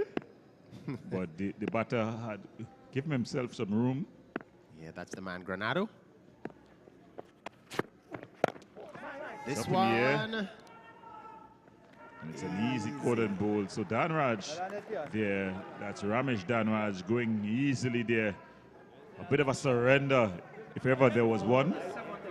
Oh, well, I heard our friend alluding to playing the matchups, and you know, I think they lost the plot when the skipper went, you know, and they came in after. They were still not bad, not far from the run rate, but the players, some rash shots, some strange shots, and now I'm sure, looking in hindsight, look at the one more time, just Danraj going up in the air. Ah, my goodness, what has happened to him there? Just losing the plot. And wicket number 7 goes. Started to walk even before Webster took the catch. I would have thought that even though wickets began to flow, that they could have realized the run rate was just on about 8 or so, 8.5, and they just needed to settle down, a partnership of sorts. But everybody came and just went with some rash shots. But good bowling from the Santa Cruz outfit. Yeah, so it's nothing Macano. away. Macano, the new batsman. We saw him excellent in the outfield when the Invincible team was bowling. Well, now he has the bat and his team is certainly in some trouble. He will have to pull out all the stops if this Invincible team are to be invincible into victory here this evening. I think they got to start to think about just damage control now. I think this one has definitely gone through the door. Remember, they're in a group where there are other teams, so they can lose the first game and still get to the semi-final stage. It's not over till it's over. And as you mentioned, that just to let you know, Thursday evening, tomorrow evening's game, I believe it's Shannon, and they're going to be coming up against, we saw them yesterday evening, Combine All-Stars, and I'm sure they're going to be coming to redeem themselves. Shannon versus Combine All-Stars right here. Tomorrow evening at 6:30. Well, it's Tian Webster to the left-handed Macano, and Macano getting a ball outside the line of the off stump. He's looking to have a go at this one, not making contact. He's wearing the number 8. I wonder if he's the Tiger. Will he roar this evening? We'll just have to wait and see. At the end of 16, needing another 63 more runs for victory from just 24 legal deliveries. Invincible. Not that invincible at this time, at 98 for the loss of 7. Macano, he is on, not off the mark as yet, and Granado, he is on 3. It's going to be Bravo to continue. Must say, I'm very impressed with Bravo here this evening. He's really matured over the years. This is a young man that we grew up with. Well, I would say I grew up with. And, you know, looking at him, we saw him somewhere along the line, he may have stumbled, for want of a better word. But in his later years, he's been back. We see him around the circuit. He seemed to be settled. He's now the captain of the TNT team. And we wish him all the best in his future endeavors. Maybe we should see him bowling a bit more because he's doing a good job with those balls. Yeah, he showed that this year bowling for the Red Force. You know, I was amazed. He was swinging the ball bigger early, you know. So he's definitely improved that aspect of his game, the all-round aspect of his game, that bowling aspect. And today he showed the bat when needed as well, in terms of batting in a different gear.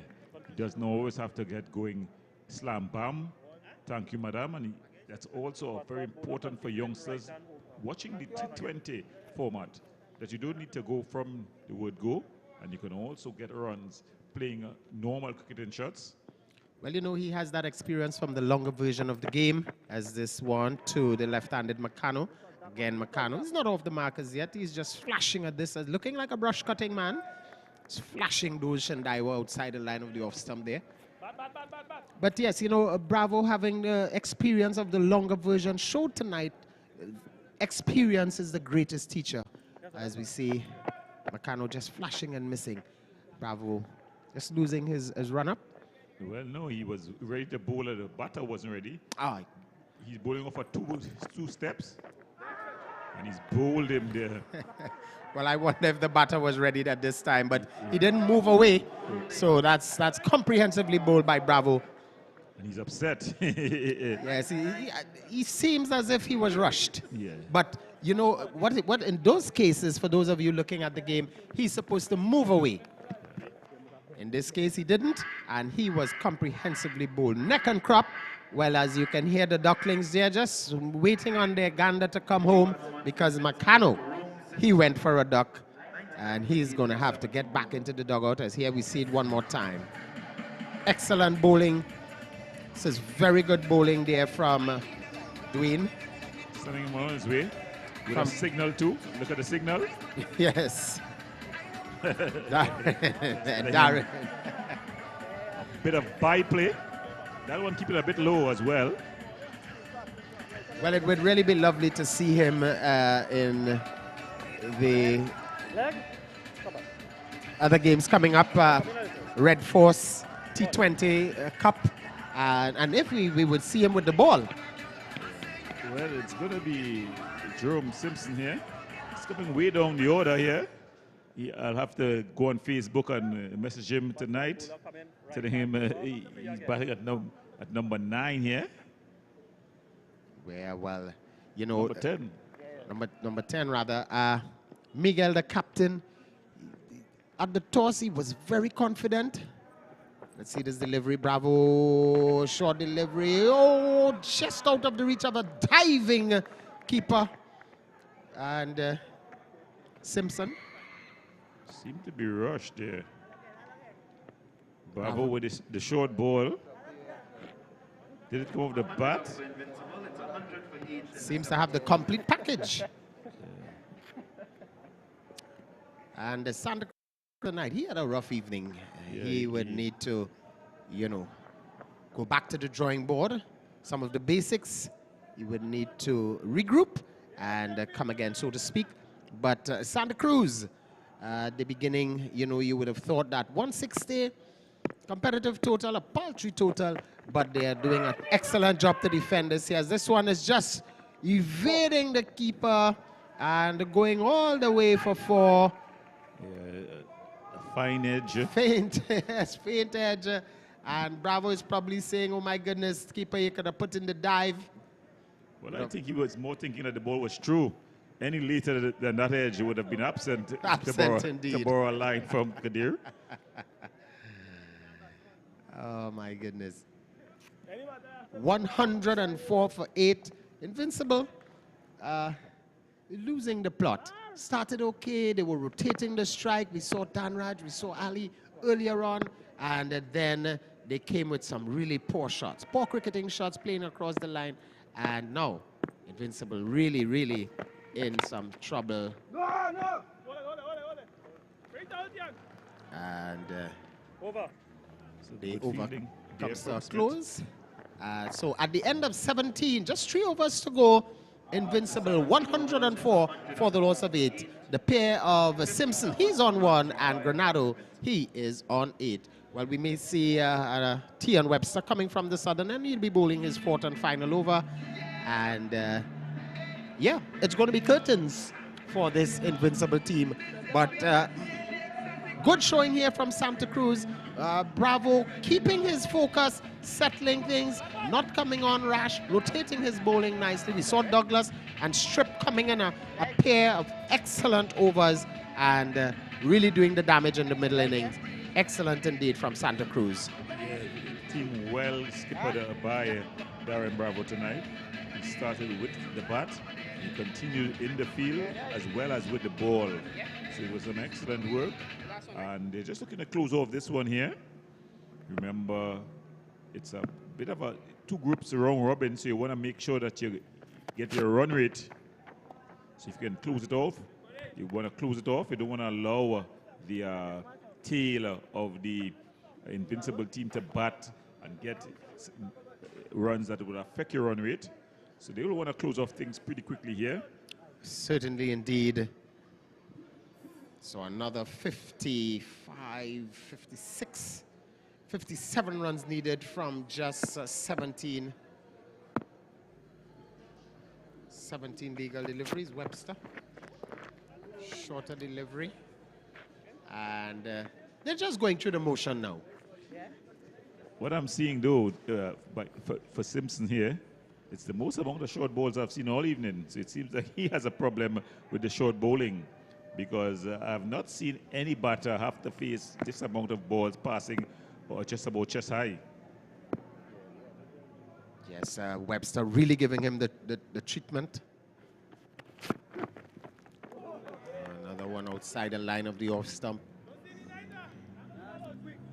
And the umpire, I like umpire Narayan. He seems to be a showman. He does everything in slow motion. I wonder if he's in theater. Because he definitely brings the drama, as they say, living life like a movie. So he brings the movie aspect to the umpiring.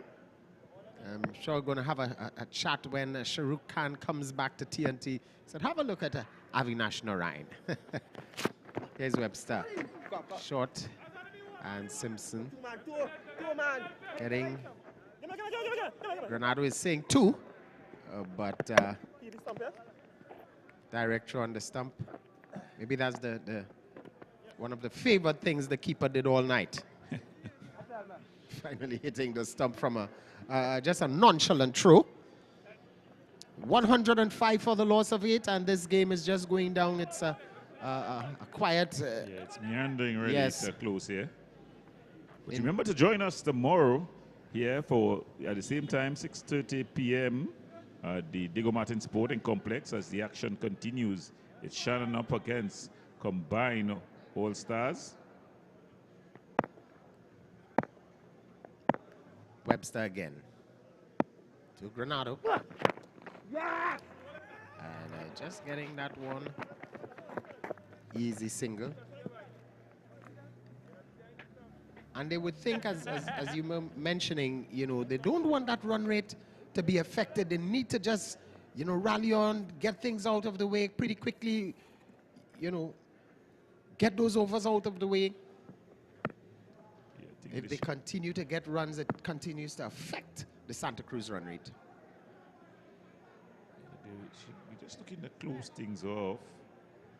But they seem like they're quite satisfied to play out the remaining 2 overs. And, you know, Simpson is just having a go.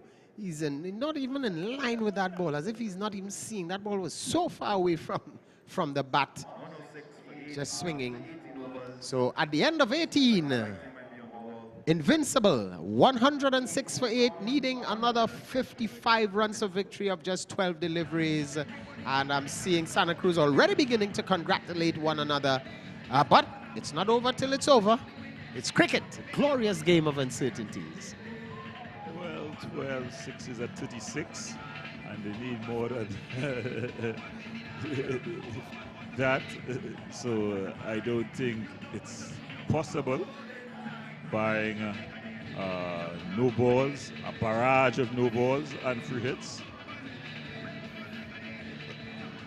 So we see Bravo just rallying his troop, just sending the field around the deep mid-wicket, deep backward square. A man on the long on boundary, or rather square leg. Mid-wicket, long on boundary, deep extra cover. Third man, short cover, point. Here we go again. Bravo from the northern end. Just played back up along the pitch. Bravo having a stare, as if to say, did you see the last episode of Kesamse? And the batsman is like, what is Kisamsi? And look, he's doing it again. And this time, Cassie coming in. And that's an edge. And it's going to run away for 4. No, down there, Sween, who gets around on the third man boundary. Well, you know, Gordon, back in the days when you're now coming out, the first thing the coach will tell you, okay, so everyone who makes an error today, you got to go down and give us 5. Well, I tell you what, the keeper has a number of push-ups to do here after this game. You would have been very fit after today. In fact, he would have been sore tomorrow. Oh, he's really struggled here this evening. Santa Cruz with their tails up here. Again, here is Simpson. Well, he is just swinging. His foot was nowhere near the delivery, head in the air. Bravo again. Short run up, this time getting a full toss. Some feeling there in the inner circle.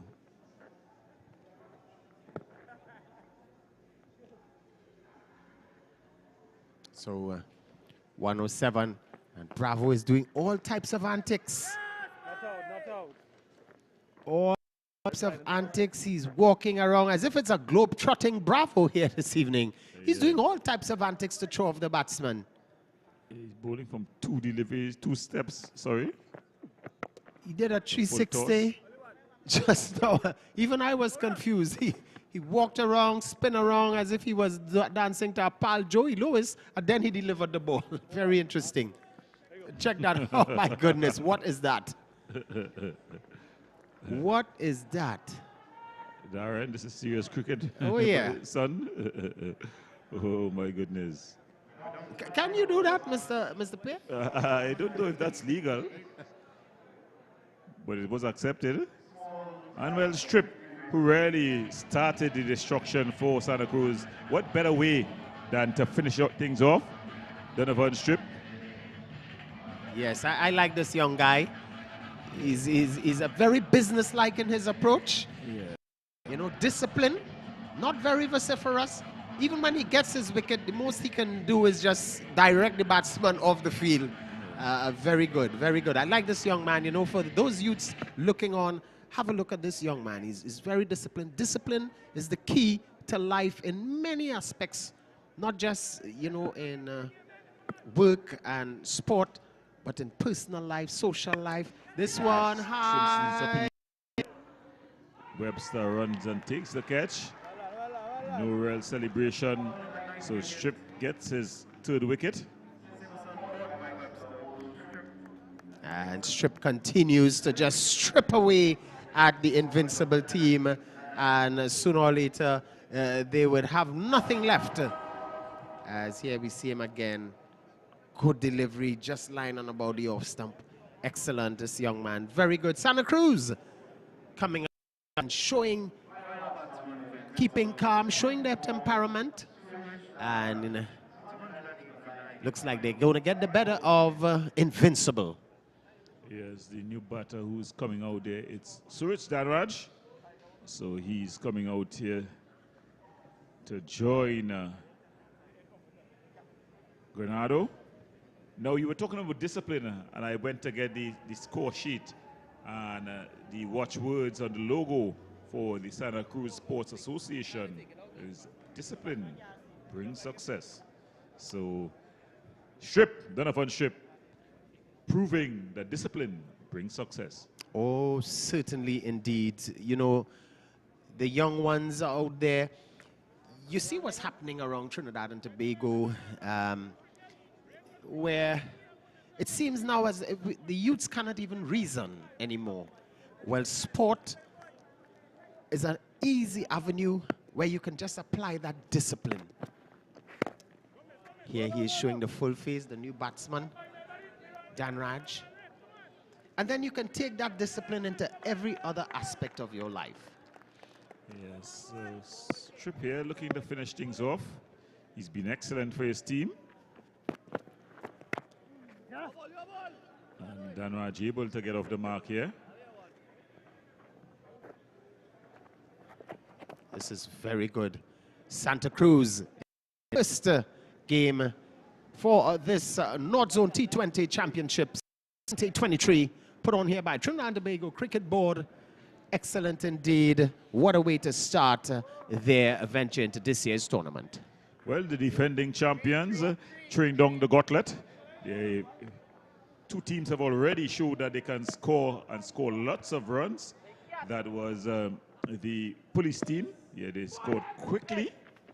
Then the Savannah, very close.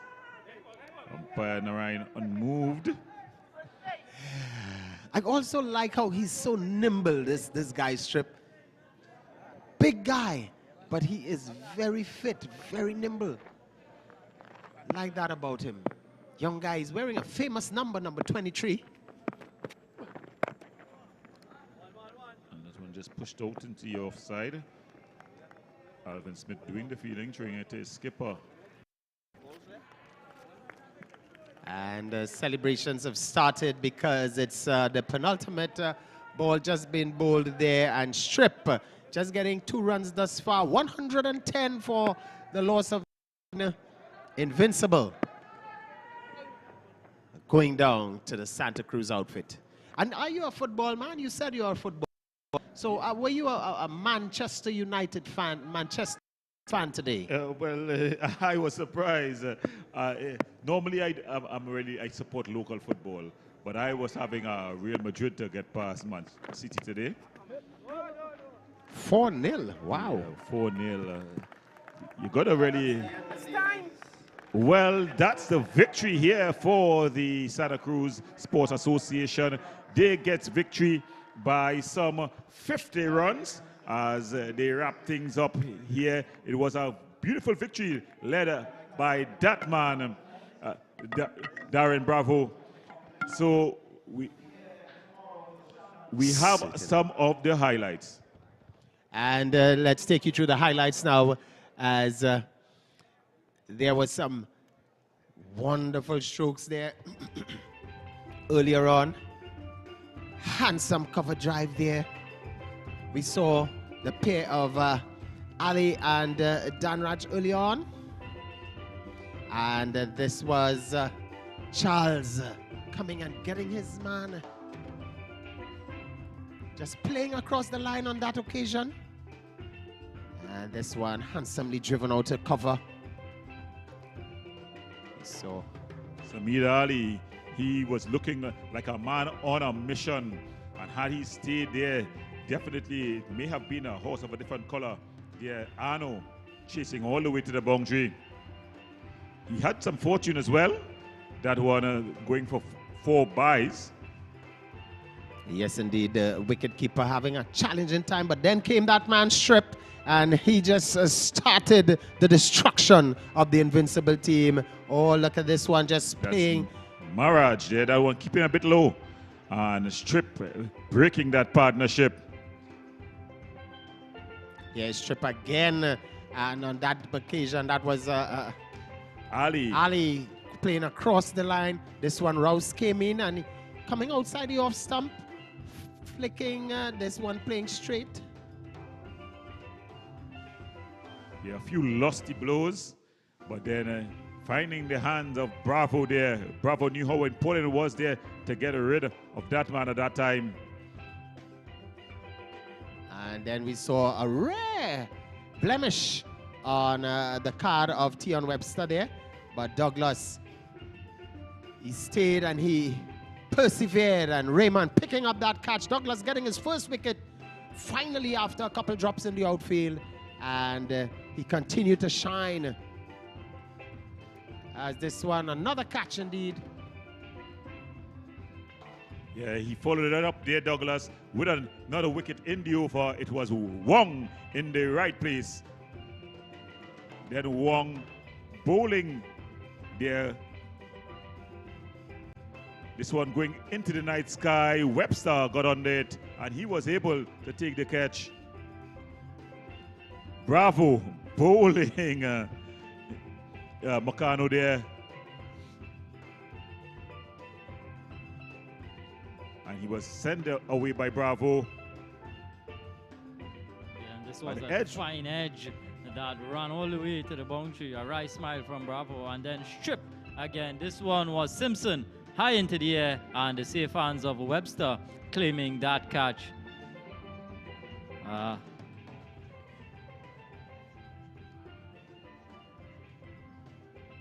Yes.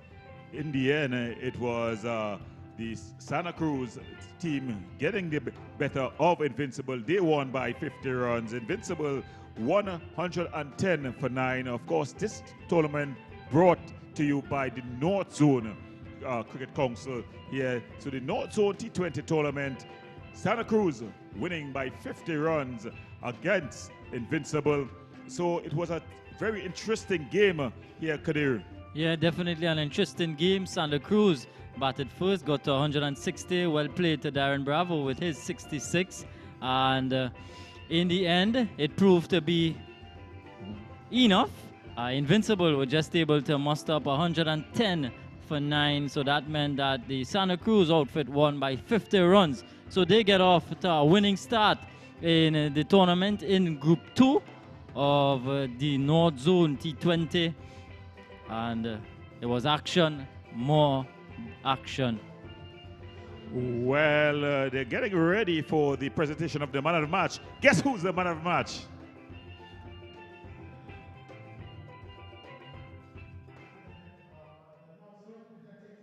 DM Gregory Wales, presenting to the one and only DM Bravo. Congratulations. And it's a wonderful hamper. We're seeing Milo. Oh my goodness. I tell you what, Santa Cruz is in the house and they're going to be enjoying some lovely, wonderful Milo. Congratulations. And Bravo made 66 runs from 48 deliveries, and then he came back with the ball, 4 overs, 1 for 14. And now he's receiving his Mario voucher, one of our wonderful sponsors. Congratulations to DM Bravo and the Santa Cruz team. Thank you very much, Mr. Wales. DM Bravo earning the man of the match. So Kadir. Yeah, so at the end of this wonderful game, we'd like to thank you for your viewing, and we continue to ask you to keep viewing because we have action again tomorrow in the North Zone T20. From us up here, we want to say goodbye and thank you for viewing, and we look forward to you tomorrow.